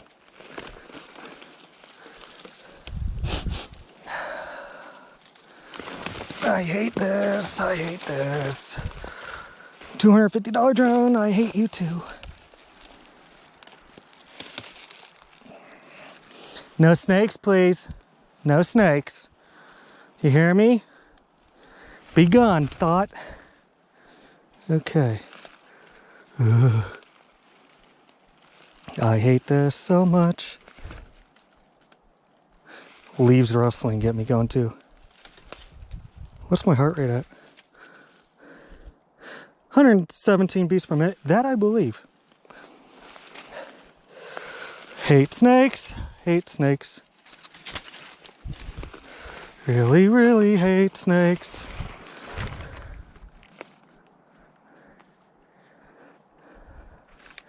Thing is, getting out of this minefield, I'm gonna have to be super careful too. Once I'm on the trail, I'll chill the heck out. Right now, no.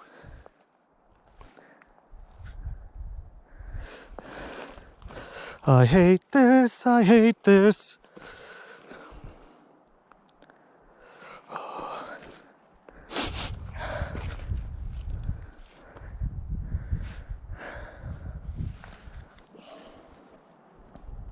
Gotta be nice if it was just like right there, you know? Oh!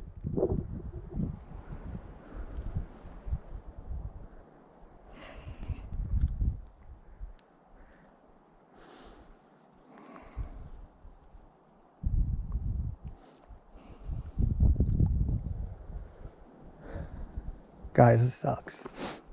Nice mountain there, huh? Real nice. I hate snakes.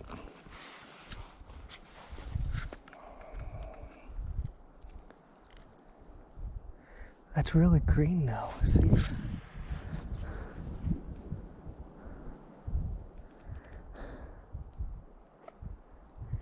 Yeah, I think I saw it there. So, if I was flying like out and around that, you would think it would have fallen like there, but you should be able to see it.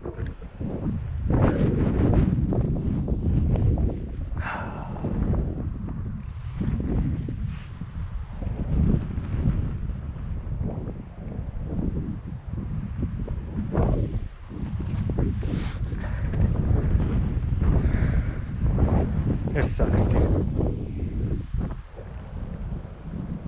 I mean, it could be in that ravine right there. But that's really thick. And that sounds like a great way to get into a lot of trouble.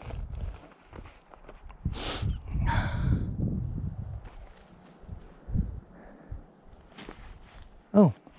Hi, buddy. Hey, do you see any snakes? Talking to the bird. Buddy?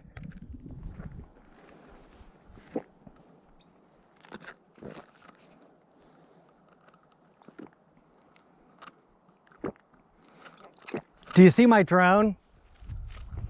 It's a gray looking thing. You might think it's a giant spider. Oh man, this sucks. I don't know, guys. I mean, when do you call quit? All right, what was the one thing I remember seeing in the photo? It was like, all right, it was laying sideways, but it was facing out, and it looked like there was like a skyline for it. It wasn't the freaking mountains, I don't think. I mean, it's possible, but it could have also been like a boulder. So that would mean, like, if that were so, it would be like there, let's just say, facing me sideways, and it would be seeing this edge.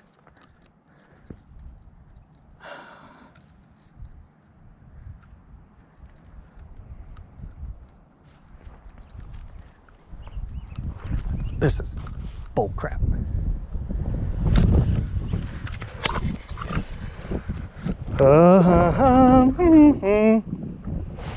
There's no way it's down in there because it's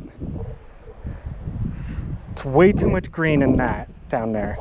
It's in a bush with like that's almost completely dead.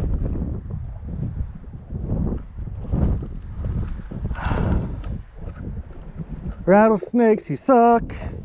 If this were anywhere else, well, if I was back in Ohio, down in Kentucky, there are rattlesnakes, just not as common as this.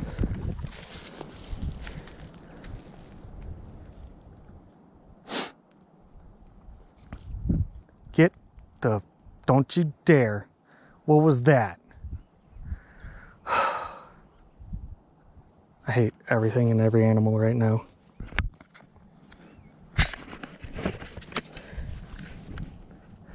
Please be a mammal. Mammals are cool. I don't care if you're a freaking spitter.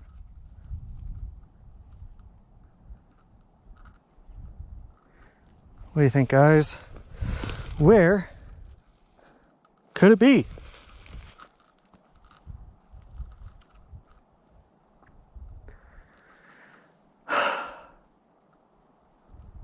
I am not a happy boy. I'm going at like a crawl now because I'm so concerned about snakes.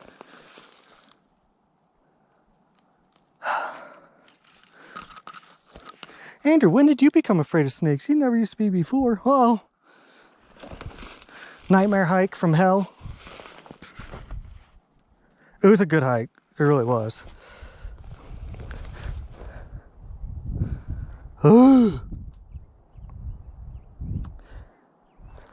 See, that would have been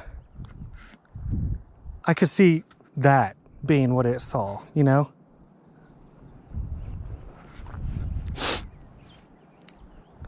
I will so shoot another freaking snake, I swear.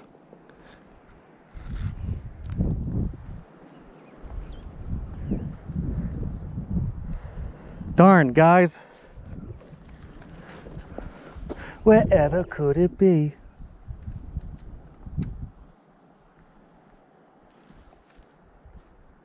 Don't you go with me, grasshoppers. You sound a little bit like a rattlesnake, and I will freaking squish you.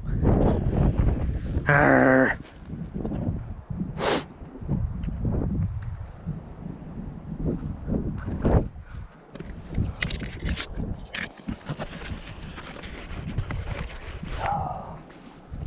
When you're a hammer, everything looks like a nail. when you've run into two rattlesnakes, everything sounds and looks like a rattlesnake.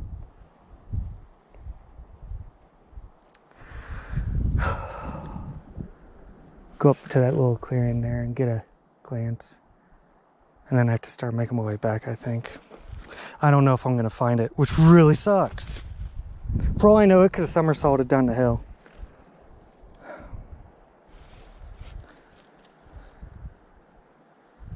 You know, here's the thing. It could also be like eye level, and I just look up and I see it, because it's just one of those things. You know, I tried to tell it to come home, because that's a button you can push, but I don't think it liked where I was. I was too high or something, so it wouldn't. Or for all I know, it took straight off and it went higher. Who knows? Which in that case, you know, where would it be? Freaking rattlesnakes.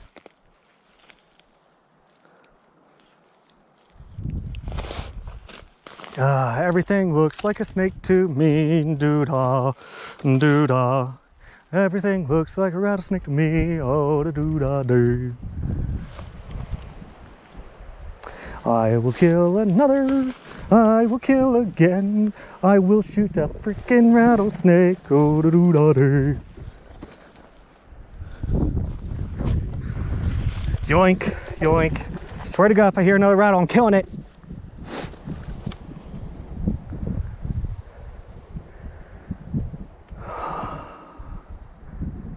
What a bummer, dude.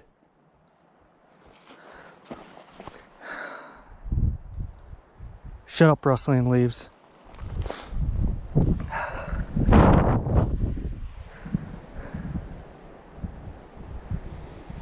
And you know, I've also seen them just take off like crazy.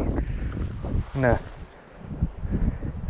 You know, and then run away. So, on like YouTube and stuff, but I really hope it didn't. I really want to find it.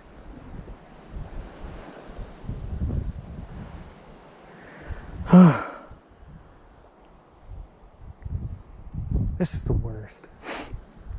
No, the worst would be getting bit. I would literally just be like, okay, I'm on a ticking time clock, I will just kill every rattlesnake in this hill.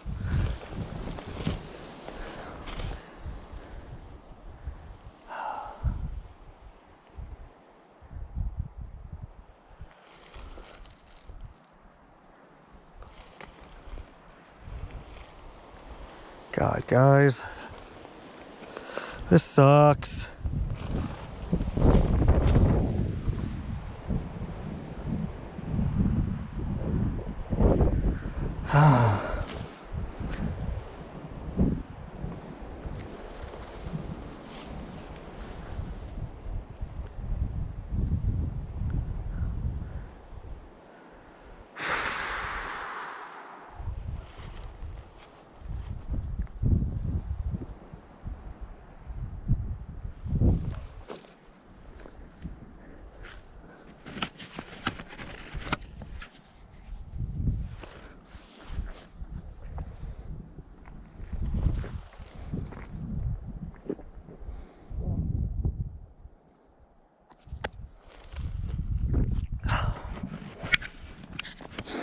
All right.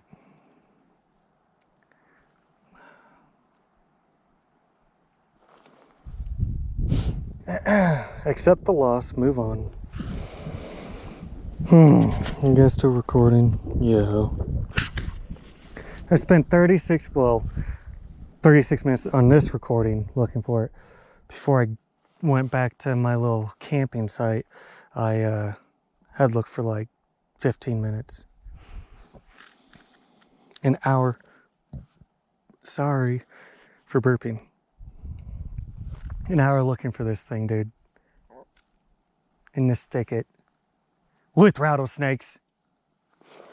What are you gonna do?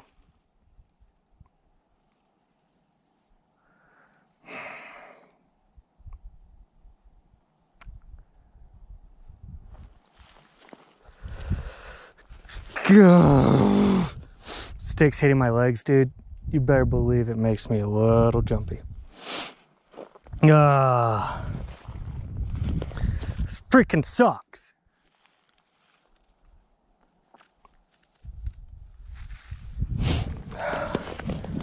I hate rattlesnakes. I hate rattlesnakes. They can kiss my butt.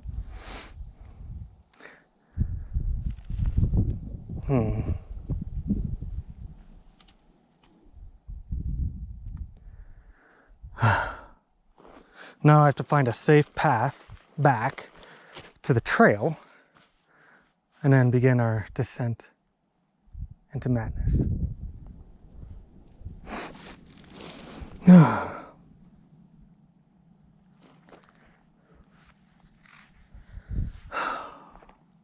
Dude, those videos, that shot would have been awesome.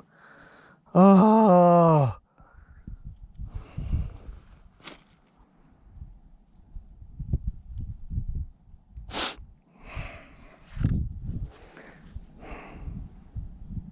What a bummer. It's not worth getting bit. I've looked enough. If I haven't found it yet, after an hour, it's safe to say I probably won't find it. But God.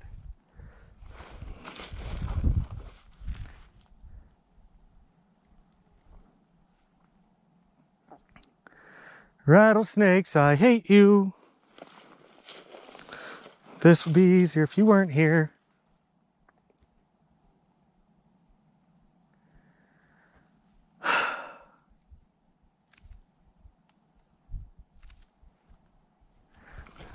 Yeah, I mean, it may be in there, but there's no way I could get to it safely. I mean, you better believe there's 100 snakes in there.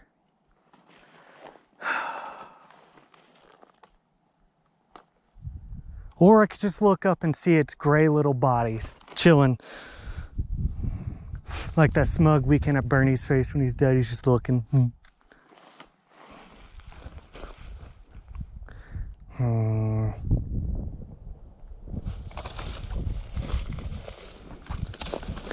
Rattlesnakes, be gone. Rattlesnakes, be gone. I don't like you.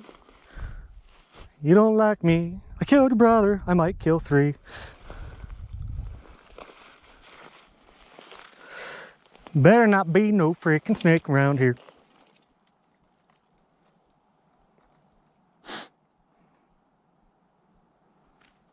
Yeah, until I get out of here, guys, I'm going slow. Ran into 2 rattlesnakes. Don't want to run into a 3rd. Ow! Rattlesnakes, be gone. So yeah, you see that rock, how it's like shaded out and stuff? That's kind of like where that one guy was at, and I was pretty close to him. I did not like it. He did not like me.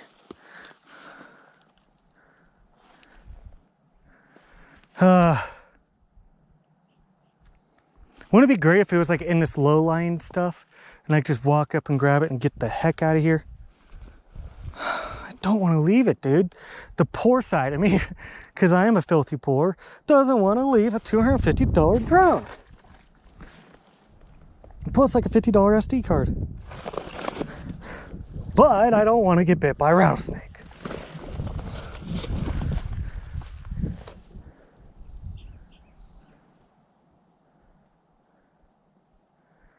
I would shoot every freaking rattlesnake I come across, dude. Ah! Snakes suck.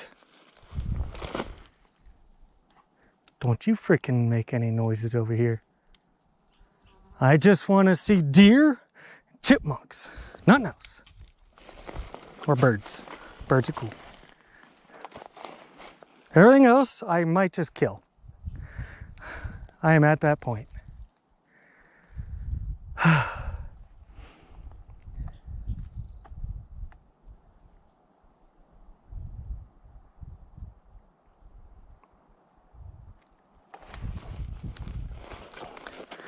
All right, I'm just scanning, being safe. I know it's taken a long time.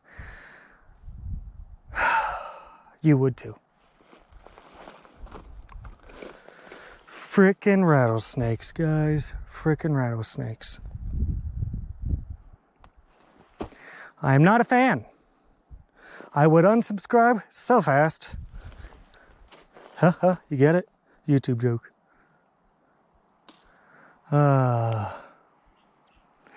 There's butterflies, guys. That means it's a peaceful, inviting environment. Heck no. If I hear another rattle, I'm going to kill it.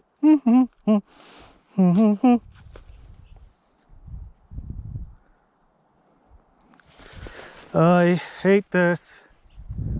I hate this.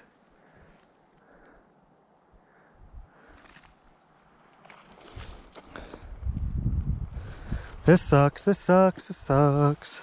I am kind of afraid. Shit, shit, shit. Oh, that's the one I killed. Thank God. Ah. You see him? God. What's my heart rate at? 80. You're full of crap.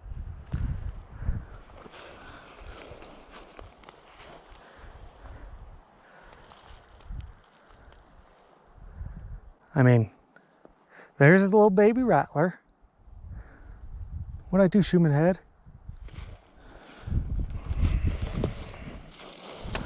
I hate this. I hate this.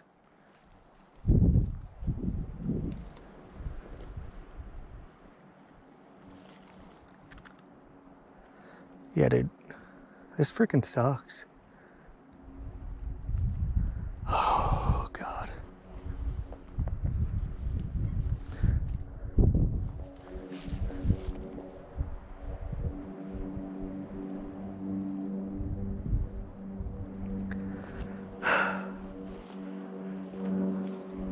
Well, bon voyage, I guess, huh?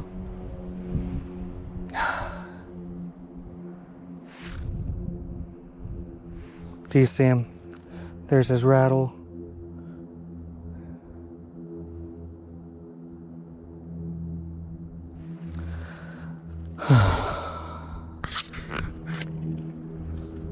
God, I hate this. You suck. Still don't see where it hit you at. I mean, he's dead, but I'm not gonna go rooting in there. Ah! Hey, Mr. Drone. There is a terrible part of hell that you belong in.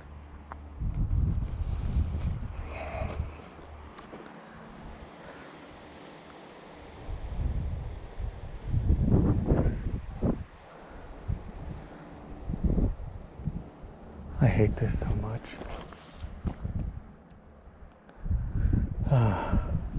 Man. All right. Oh, walking up slowly. I'm looking for snakes again. So does that count as seeing 3 rattlesnakes or just 2?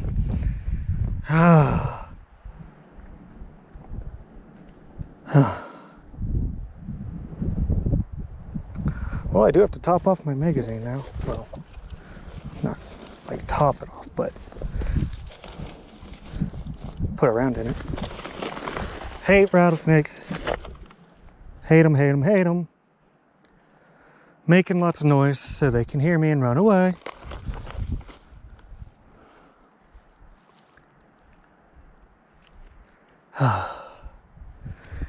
You better believe I am like, well, moving slow as hell, listening a lot, trying not to get bit. God, this sucks. Oh.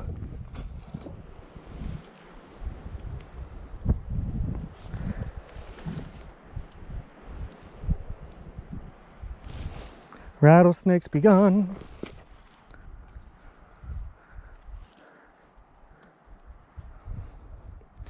Rattlesnakes be gone. Please kindly kill yourself. Heart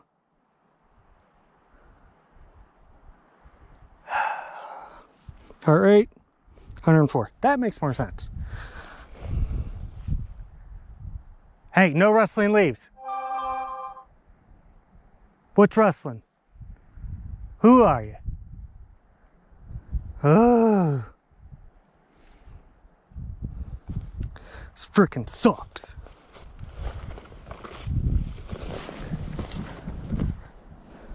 No rattlesnakes, okay? Is that deal? Holy crap, I'm on edge.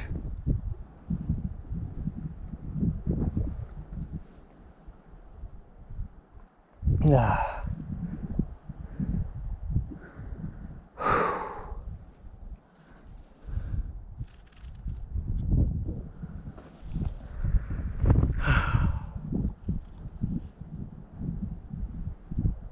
I hate this so much.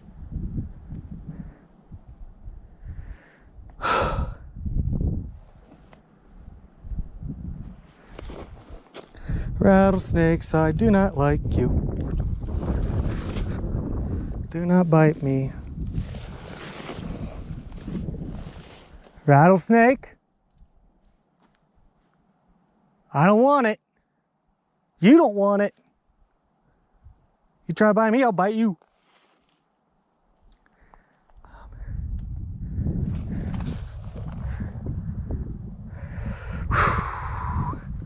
I do not like green eggs and ham. I do not like rattlesnakes. Insects, stop it. Your, little crickety sounds are close enough to rattlesnake sounds, but I don't like it. Arr. Snakes be gone. Snakes be gone. Swear to God, I'll shoot you all. Get away. Get away. I will kill every rattlesnake.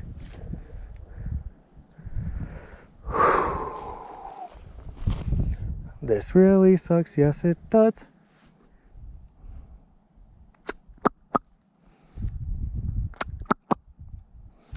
No rattlesnakes today. No rattlesnakes. No rattlesnakes. I will kill them all. Yes, I will.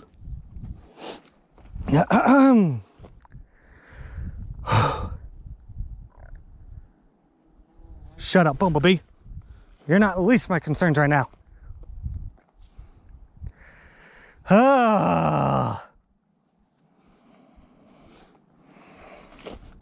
Snakes be gone.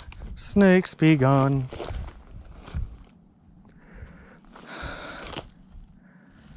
Oh my God.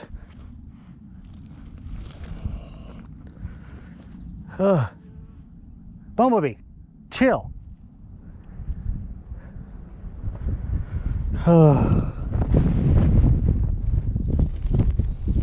Okay.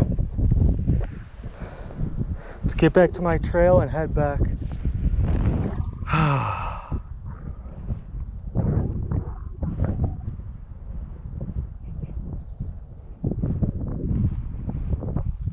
At this point, dude, I'm like, my nerves are shot. Who texts me?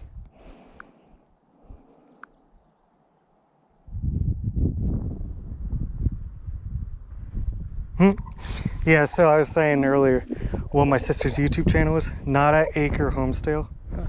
Nada Acre Homestead. Or Nada Acres, plural. You get it? Because it's in the suburbs. Dude.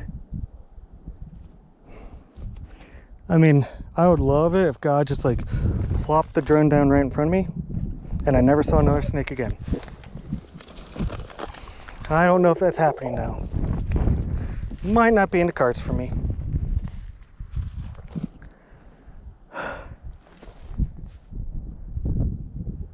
Scary.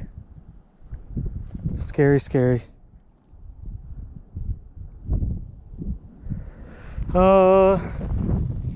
I don't like snakes anymore.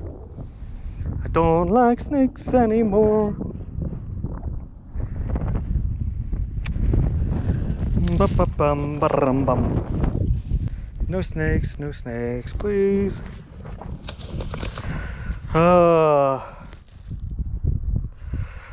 Screw snakes.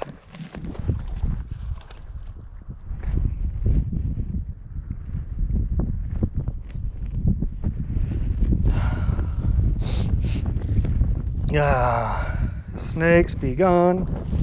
Snakes be gone.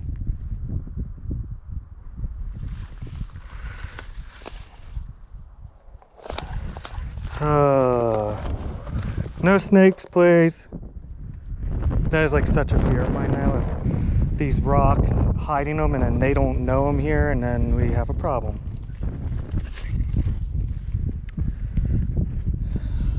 Snake, snake, snake. I hate snakes. With this wind blowing this way, maybe when it was dying, it was just hovering, and it just got blown.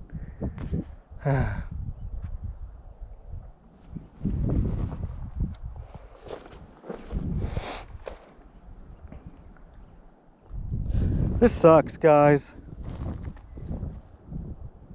Thought I heard one.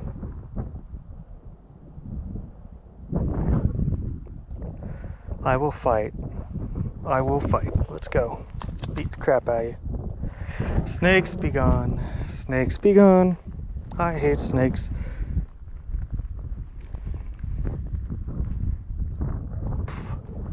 Stupid snakes. I hate you.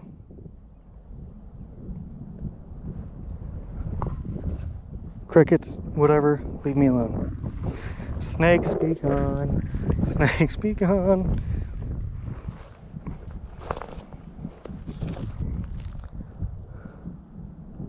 Stop it, crickets. God, I hate this. Oh, my family's going to kill me.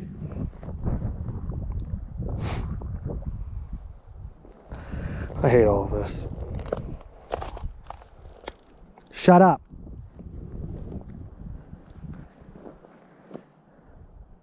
Snakes be gone. Snakes be gone.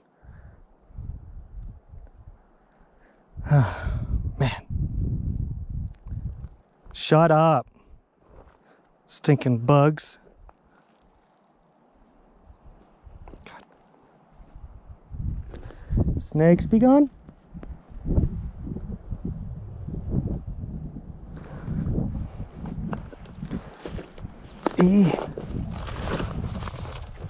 Yeah, I was definitely expecting one to be like hiding there. Screw snakes. They suck. Steve Irwin, you crazy.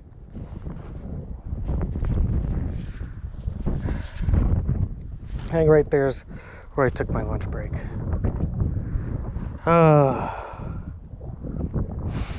Snakes be gone, snakes be gone.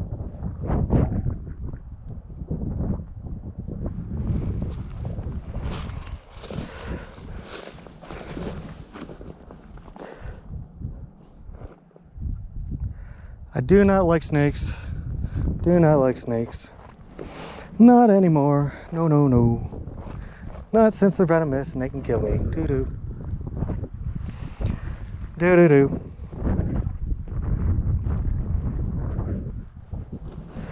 Do-do-do, do-do-do. Snakes suck. Yes, they do.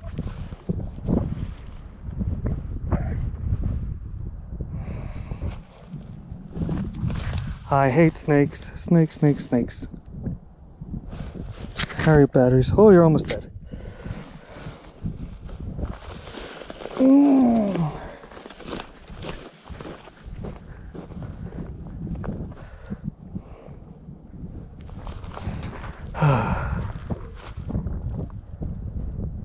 Guys, this sucks. It is impressive I get an hour out of you, though. Oh, well, this is the bigger battery too. The old one, the GoPro ones, like shipped with a 1200 or 1400 milliamp battery. I bought these new ones. What is that green substance? It's really spicy. It's Asian. Not sriracha. It's thought it started with an S. Anyway, that's the brand name for these batteries, and they're supposed to be 2000 milliamps, and that's a big bonus, you know, bigger batteries.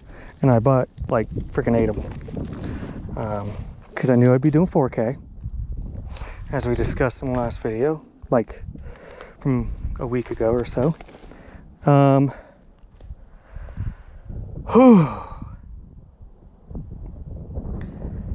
Still trying not to have a heart attack, guys.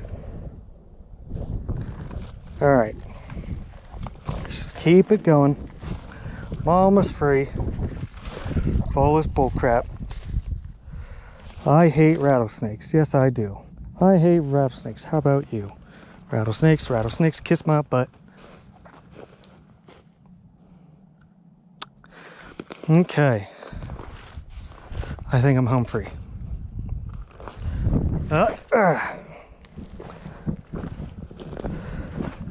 Oh, you know what? I could have freaking totally been dusted. Where that second rattlesnake was, remember how it was really slippery? If I had slipped down there, dude, he would have totally bit me. That's not nice. That's what we call a close call. Alright guys, I'm going to swap out the battery real quick and see you again. Alright, toodles. Alright guys, we're back. Oh, gosh. Oh.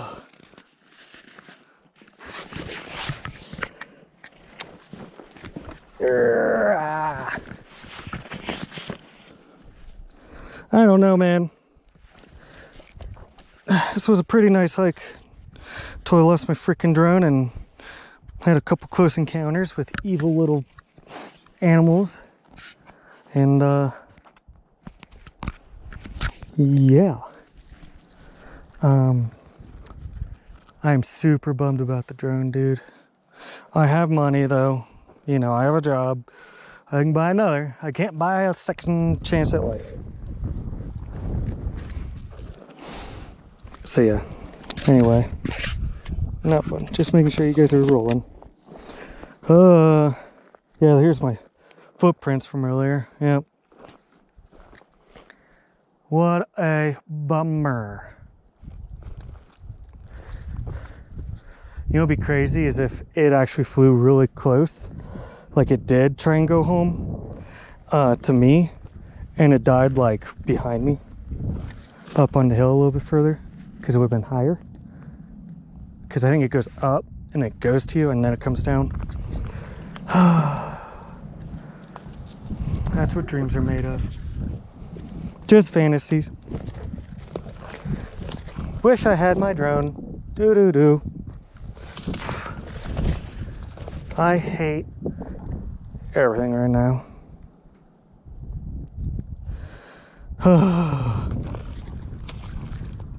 Yes, guys, I'm pretty much home free. Oh, there it is. That is literally my spot. Okay. Oh.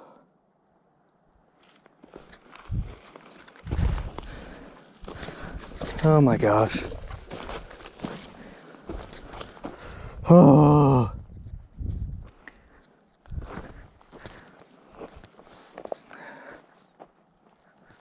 What a bummer.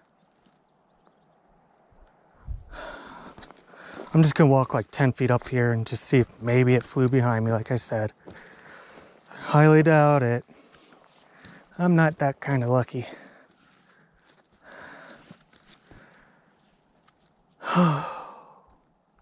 Darn.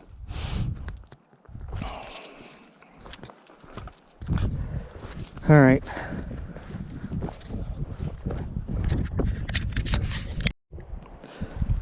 Sorry. I had to relieve myself You didn't miss anything. Let's head back down. You know, there's no guarantee I will actually like upload the second half. Obviously I'll do the bit about the snakes and all that, but the walk back down, I don't know. But after how horrible that was, you know, I'd like someone to talk to. So yeah, I might end it like right here. If I do, guys, it was great. When it was great, and it was really bad when it was really bad, but you were there for all of it, besides when I shot the one. So, you know, thanks for being here if this is the end of it. If not, let's go.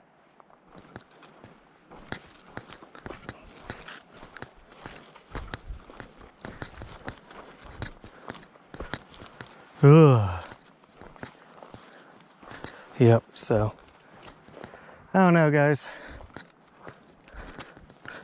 I have never had such rotten, well, I've had a lot of rotten luck, but that much danger so for so long. A lot of times when you're exposed to danger, it's actually really fast, and that's over. And a lot of times it's like afterwards that the adrenaline hits and everything else and you get nervous. But that whole thing was you know, an hour of sketchy, over an hour. You know, hi salamander, how you doing, buddy? Right, see, he's right there on the rock. He's just looking at me. I'm totally okay with seeing salamanders, not so okay seeing any more snakes. See you, guy, have a good time. Don't get eaten by a snake. A lot of nasty up here. So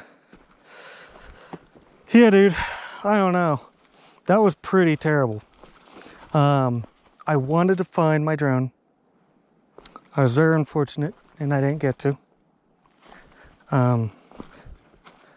It totally sucks. Oh.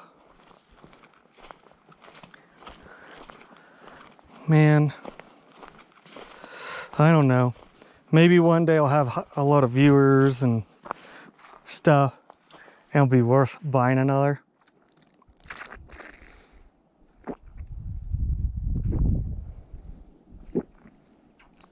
But no sense in doing it right now because I've got the house and all the stuff I need to add to the house right now. And then, you know, all the, not remodeling, but gussing it up. And then obviously the wedding we're saving for. So that really stinks. Really stinks.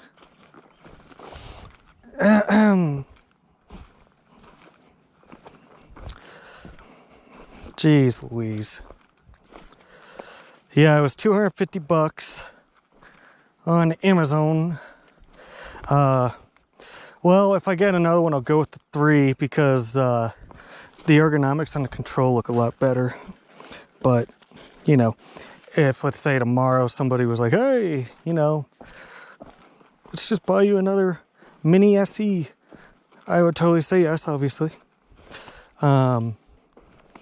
They're like $250, but if I were to have to save up again and wait, yeah, I would do the I don't know. It depends on how much that new one's supposed to be. If it's like $300 or $350, yeah, spend the extra $100, I guess.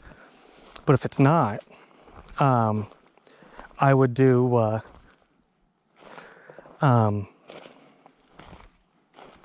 you know, if it's like $400 or more dollars, no way in heck would I spend that kind of money. But there's one complaint I would have about the Mini SE and a Mini, the first one, and the 2, they're all the same, essentially, is that you have to plug your phone into it in the bottom, and then you have your controls up top, and it's just garbage, you know? Like, I understand they use your phone, and that's how you see and stuff. It's just not nice. And you have to take your phone out of the case. It's a real hassle. It's not like doing an engine change or anything like that, engine swap, but it is quite the inconvenience. Now, our drone's a lot better than, you know, a spotting scope or binoculars. Oh, yeah. The heartache is real, guys. I am still so upset. I'm more upset about losing the drone than I am about running into snakes at this point, which is kind of weird. Obviously, I'm keeping an eye out, but God, that hurts. That really hurts. I really wanted to have fun. That video was so cool. They went all the way down the valley and it came back up the mountain and stuff. What a bummer. Be cool if there was like an app where like it had like a radar essentially, but it died, so you know it wouldn't work anyway. But if you could like beep beep beep beep beep beep beep, you know, and like find it, that'd be great. But it's not so. So I guess someone's gonna find it eventually, huh? And be like, what the heck? If anyone ever finds it, you know, mail it back to me. Woohoo.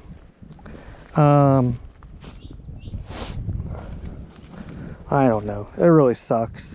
It really does. I feel dumb. I just can't believe the battery died that fast. You know what I mean? Like, that is ridiculous. Why did it die so quickly? It shouldn't have. Because the controller and it were both charged at the same time. They're supposed to have, like, from a full charge, like 30 minutes of flight time. Now, I flew it far and back, but what? You're saying, like, moving only has, like, 10 minutes of flight time? That'd be horrendous. Oh, man. I guess I'm just not supposed to have nice things, huh? God. Maybe, I think you would have really enjoyed it. Would have looked great. I am very butthurt. Heartache, heartache. Heartache by the number. Or by the dozen now. So. I don't know. What do? Move on, obviously. Obviously. Tell you what though, I am always wearing these kinds of pants out here after running all those snakes, dude. That little protection they might offer and save my skin, you better believe it. You don't know. And you know, blue jeans are fine too. But I would say probably baggier is better in this case because, you know, if it's right against your skin, they're just gonna bite through it. But if like they bite the cloth, instead of you, or because they think it's you, you know, there might be like a couple inches between you and their teeth still. I don't know. Just thinking about it's getting me a little nervous again. So yeah, rattlesnakes suck, dude. I don't like them. And I'm hearing all the rustling from the wind and stuff, and you better believe I'm like looking everywhere, freaking out. Sucks a lot. Mucho, but oh. Snakes suck, snakes suck. I hate snakes, snakes, snakes, snakes.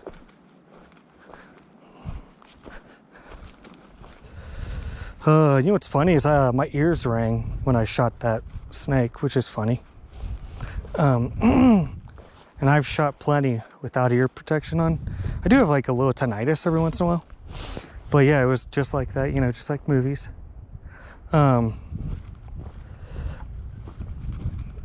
It must have been because of like the rock face in front of me, and it basically got echoed straight back into me. But screw snakes is all I can say.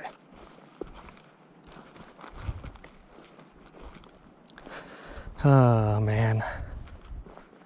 Sorry guys. Sorry about the drone. Sorry about the loss of footage. Sorry about carrying on like a little girl. About both things. What a kick to the nards.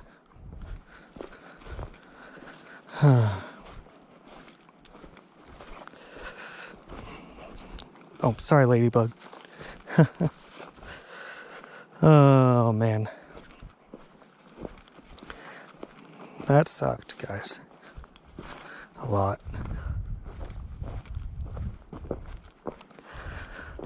Oh. What are you gonna do? Oh my gosh. Well, dirt bike guy was cool. That's about where I got over for them, right? I think so.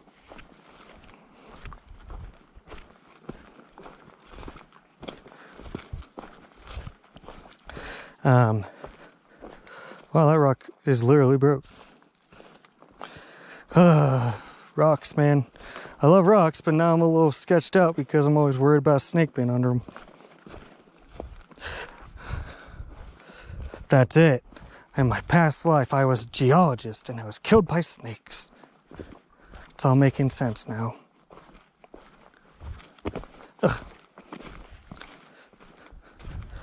Ugh.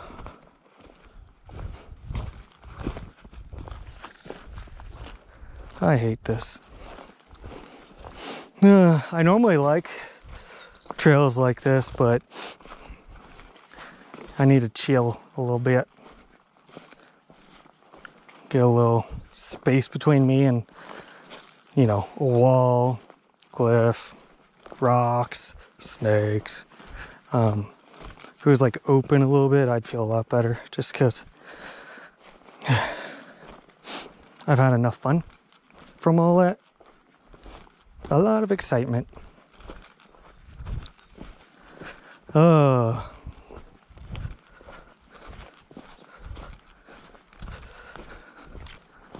Man, it's nuts. What a bummer, man. I keep thinking about how good that looked on the drone. Oh.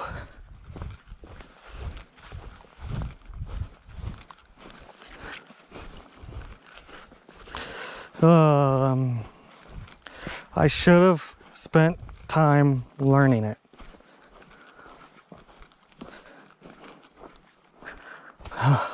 Dumb.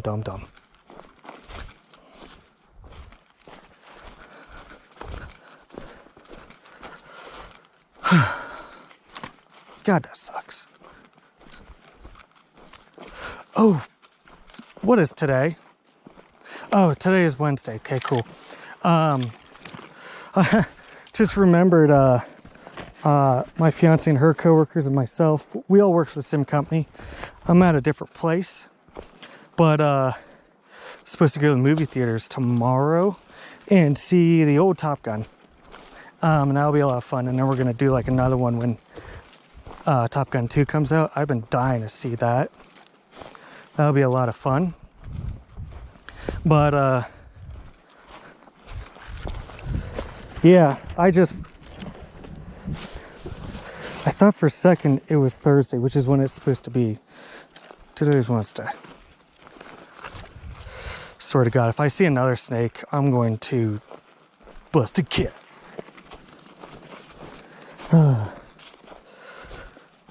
So, well, since you guys obviously I showed you the snake and everything else, this is what I used, Gen 4 Glock 19. I've had this since I was 21, so it's 9 years old. It's very precise. I'm very good with it.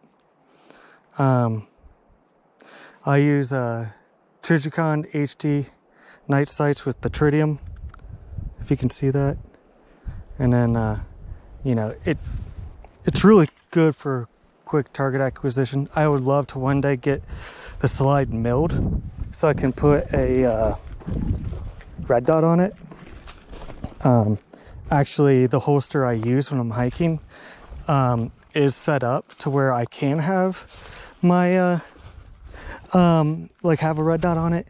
So that is on my to-do list. But you know, I'm a big boy doing big things, so the toys come later, especially when you lose them. Yes, I am still butthurt. I will say this, I should probably tighten my holster. It's comfortable, like for drawing. I think it should be a little tighter to prevent risking, you know, if I slip and fall or something like that, it getting thrown from the holster. Round count through the Glock. It's high. I don't know. Over 10,000. To her 9,000. It is certainly pretty high. Probably a lizard. And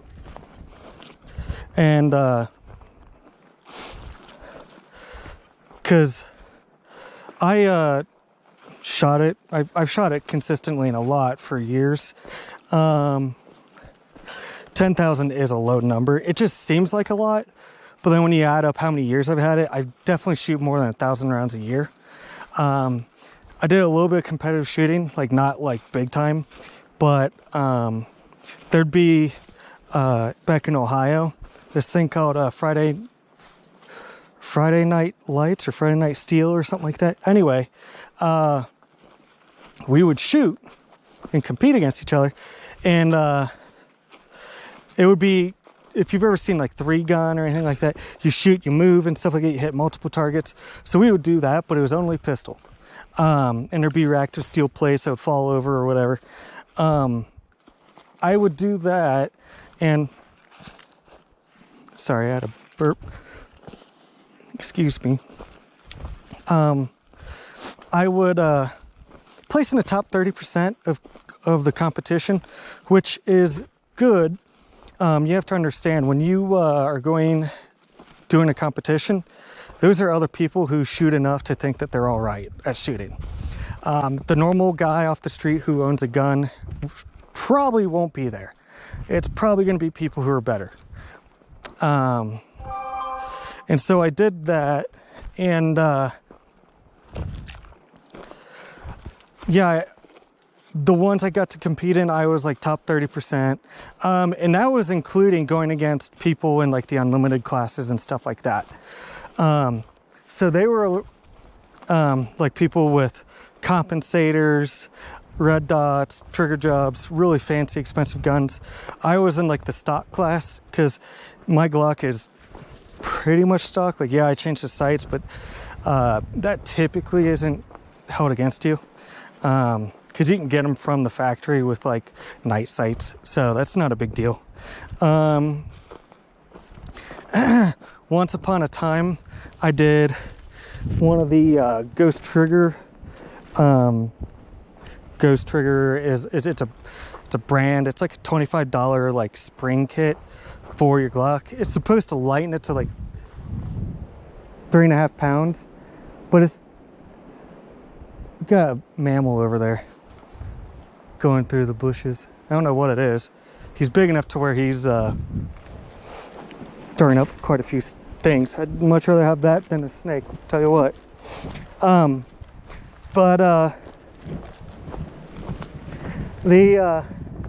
See if we can see him. Mountain lion, but come on, what else? Yeah, I don't see him, but you can see the mountain a little bit through there still. Anyway, it doesn't actually lower your weight of your trigger. It just feels better, so it feels less. It does shorten the reset, which is very nice. I can, when I use like my 33 round magazines when I'm shooting like steel with my buddy when I lived in Ohio, be like a 6-inch steel plate like this about 10 yards away, you know, and just ding ding ding ding ding ding ding ding ding, you know, like really well. Obviously, you know, you get a rhythm, you can just go. So anyway, I like the gun. I've shot it for years and years. I can speak a lot to its reliability.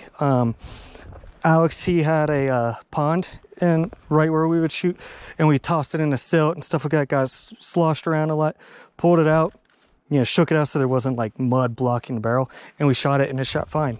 You know, it worked. So yeah, it does work. In a reliable fashion. I've had a high round count.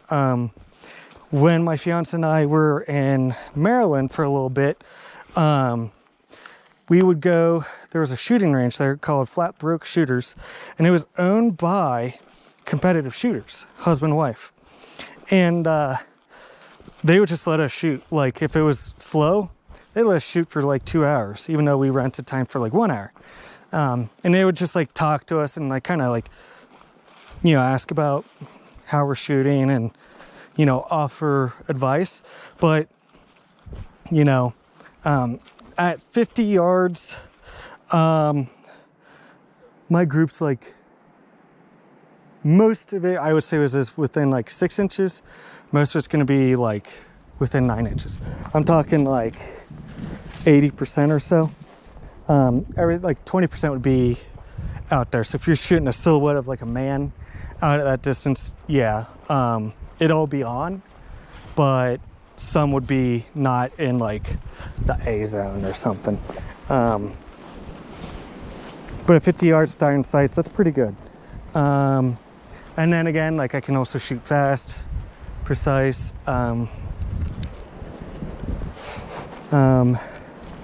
When I told you earlier about being an officer candidate for the military. That was Coast Guard. I wanted to do search and rescue or pirate hunting. Back then they had these guys called DOG. I forget what it stood for. It was a really weird acronym. They've already changed the name again. All those guys do are really cool boarding of vessels that they think are smuggling or like big vessels. I'm talking like cargo ships. And they will like fly in sideways, wherever they'll rope down or wherever. And they all have like short barreled ARs and stuff. That would have been really, really cool. Or, you know, I want to do like rescue swimming. This was after I was at basic and stuff. So a little information. I was a part of this program called CSPI, College Student Pre-Commissioning Incentive, CSPI. And what that is for people with college experience and stuff like that, that would make great officers. They would try and send these people to predominantly like historically black colleges or like tribal universities, like on Native American land, stuff like that. Any like historically minority place, because they're trying to get people of color to join up, because Coast Guard is very white. So anyway, I tried, like I went through like an officer board and everything else, did interviews, and I actually had the highest board review that recruiting department in Columbus, Ohio, they're the only one in the state of Ohio, they had ever seen. I scored like 90s. I was in the high 90s or something like that.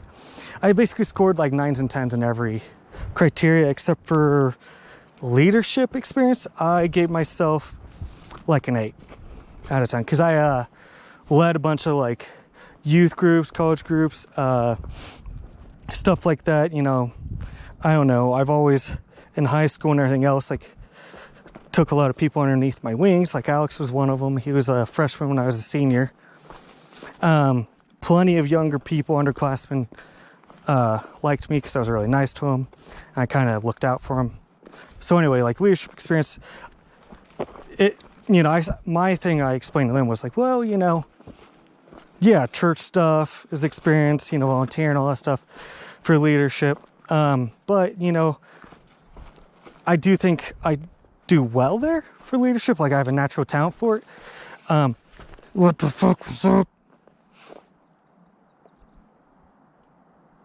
Just a rock, chill.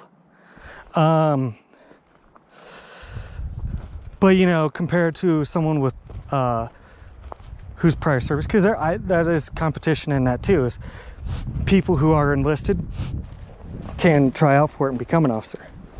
And I actually placed better than our highest person who was prior experience as well, which was impressive. So they loved me. They wanted me to do it. Like, they're like, heck yeah, let's go. I had to drive from Cincinnati, Ohio to Cleveland, Ohio. I think I left my house at like 3 or 4 in the morning, and there was a blizzard most of the way. I got like out to the outskirts of Cleveland, and the streets were completely shut down. I think I was supposed to be there at like 9. So I would have gotten there if there wasn't that blizzard with like an hour or 2 to spare. I actually got there like 10 or 15 minutes late. I apologized to him, like you know, all over the place. I was dressed up in a suit with a vest and a nice tie and all this stuff. Like, they remarked, you know, I came there dressed to impress. They're like, oh, no, we were just worried, you know. They were just glad I was safe. I was like, I'm very sorry. I left at 3 in the morning or wherever. I was like, I thought it would be more enough time, but this blizzard, like, there's a massive wreck on 71 coming northbound. I think it was 71.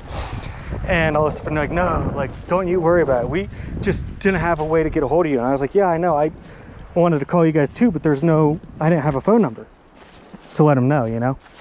And like, hey, we're just glad you're okay. And so we went in and we did the interview. Well, like, again, so you had a guy who was basically Mustanged. He went enlisted all the way through. Then you had a guy, no, I'm sorry. He was enlisted first, then got college experience, whatever. Then, you know, he got his commission as an officer.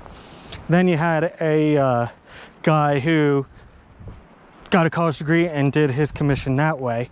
And you had another guy who was an academy guy. So you had all 3 kind of backgrounds right there. It was really cool, really great to talk to those guys. And they really liked me.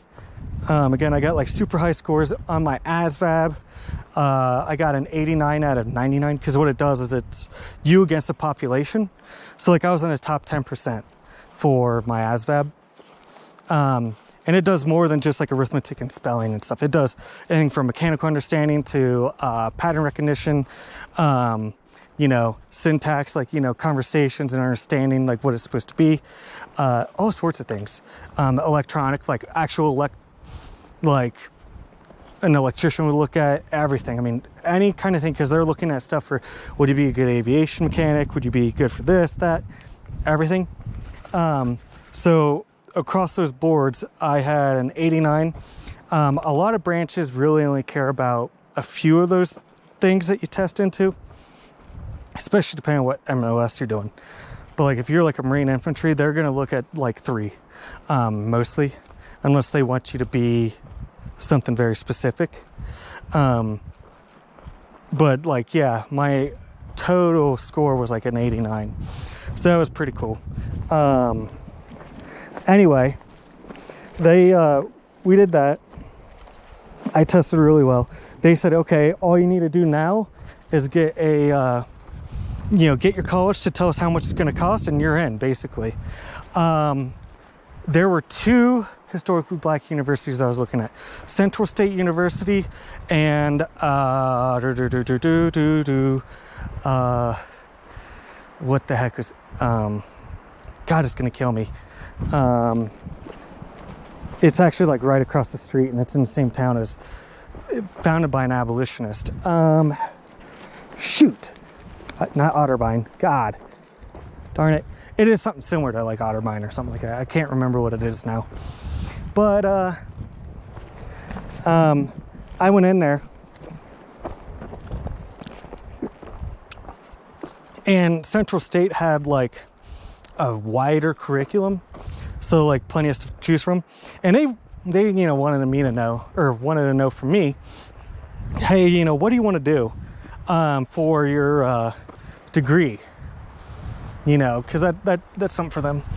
And you know, I was like, well, you know,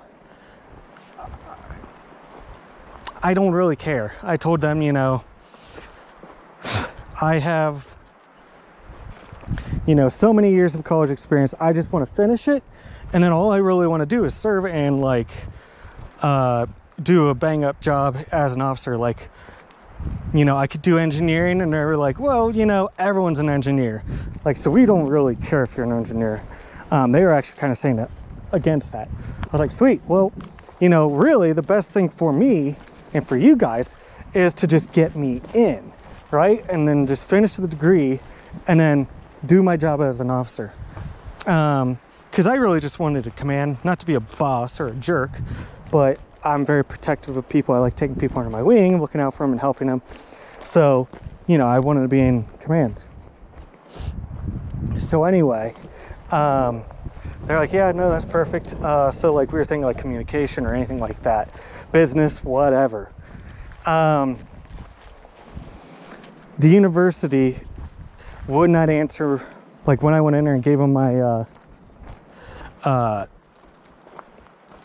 package, you know, at the college, like, hey, you know, I'm here applying for my application, applying for being a student here. Coast Guard's trying to send me here so I can help recruit young men and women, stuff like that. Got the dirtiest stinking looks, man, like hate-filled eyes. And I was just like, okay. You know, yeah, it's a historically black university, but like, you can't segregate. And, you know, wouldn't it be good for a white guy like myself to have a more black perspective? So I didn't really understand the hostility. And I kind of wonder. So I kept calling them all the time, like, hey, you know, Coast Guard just needs to know how much it's going to cost. Like, they're ready to just sign on a dotted line to pay for it all and finish my education. And they're like, well, we won't know that until, you know, this coming fall. I'm like, dude, you know, and like, that's bullcrap. Like, it was springtime. They should have already known how much it was going to cost for the fall semester, because they're already going to be getting kids graduating high school applying, right? But they weren't giving me any answers. And I was trying to call the dean and everything, and no one would return my calls. It took weeks. And Coast Guard was like, I missed the deadline because of that to start the C-Spy for that year. And they're like, hey, you know, you can just stay here in Ohio and just continue to be a civilian until it's time for you to try again with them, and maybe they'll be faster next time. And I just said, no, like, I want to serve more than anything. Like, I don't really give a darn if it's enlisted or as a commissioned officer. So I just enlisted instead because it meant so much to me. I've always wanted to serve.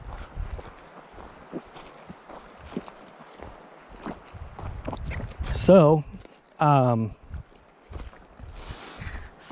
I did. I enlisted and all that stuff, and again, like, all the stuff with my wife happened. So that was a real bummer.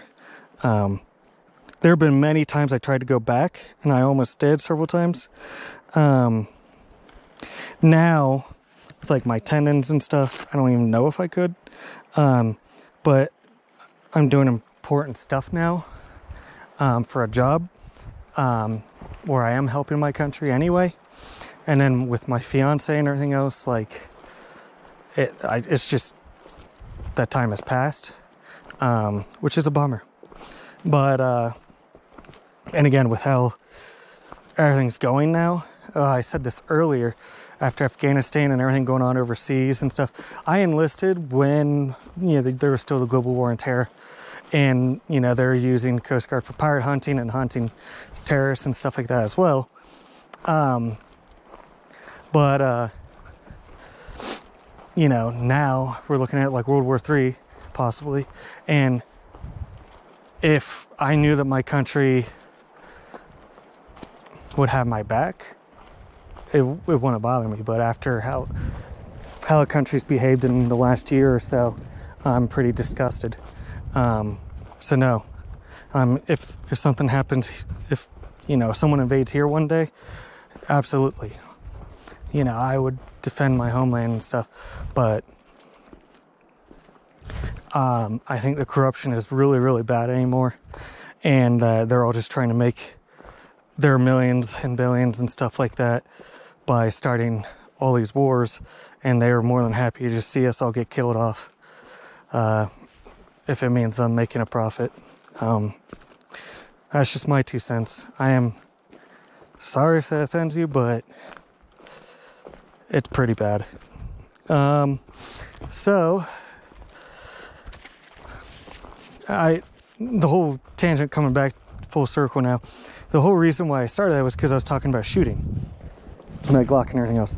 When I was in the Coast Guard and we were doing like pistol qualifications, I had the second highest score of my company, and honestly it probably would have been first place if got to shoot more, but it's all right. I think I would have qualified as marksman or whatever, I don't know, sharpshooter, whatever. It's just a little medal, like a little ribbon you put on your chest. Doesn't actually mean like I was a sniper, but yeah, I would have easily qualified as like the highest tier on all those if I had gotten a chance. But that time has passed. It's okay.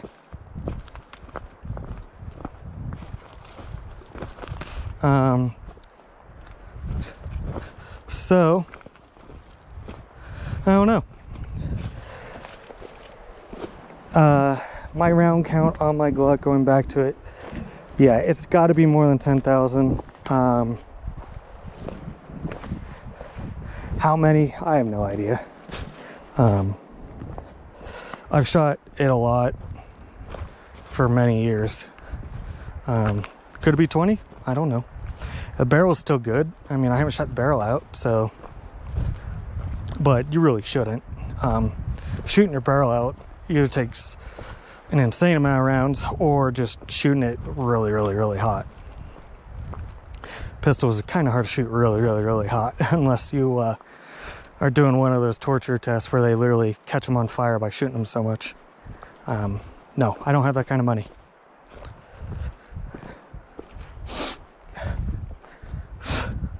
So, wow, it's pretty warm down here.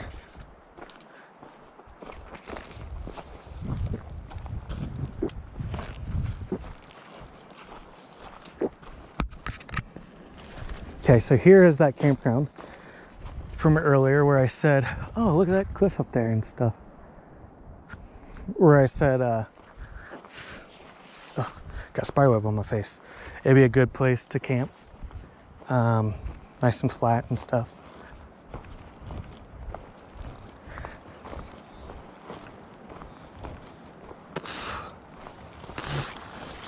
I would lose my shit if there, sorry, I would lose my crap if there was another rattlesnake.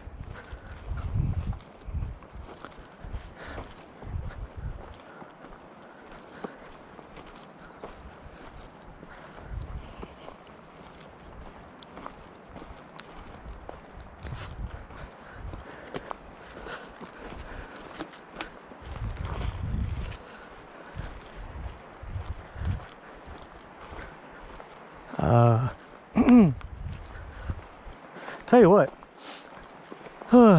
my waist is getting a little tired. Not from the backpack, but my belt is kind of bothering me. You know, I'm holding up my pants and my gun and everything on my waist, and the belt is a little uncomfortable. Breeze is nice. Really nice.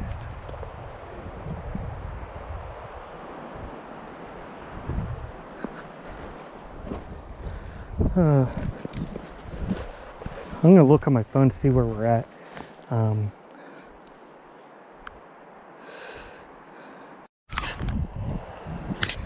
Alright guys, sorry, my fiance called. I wanted to tell her about my wonderful adventure. So anyway,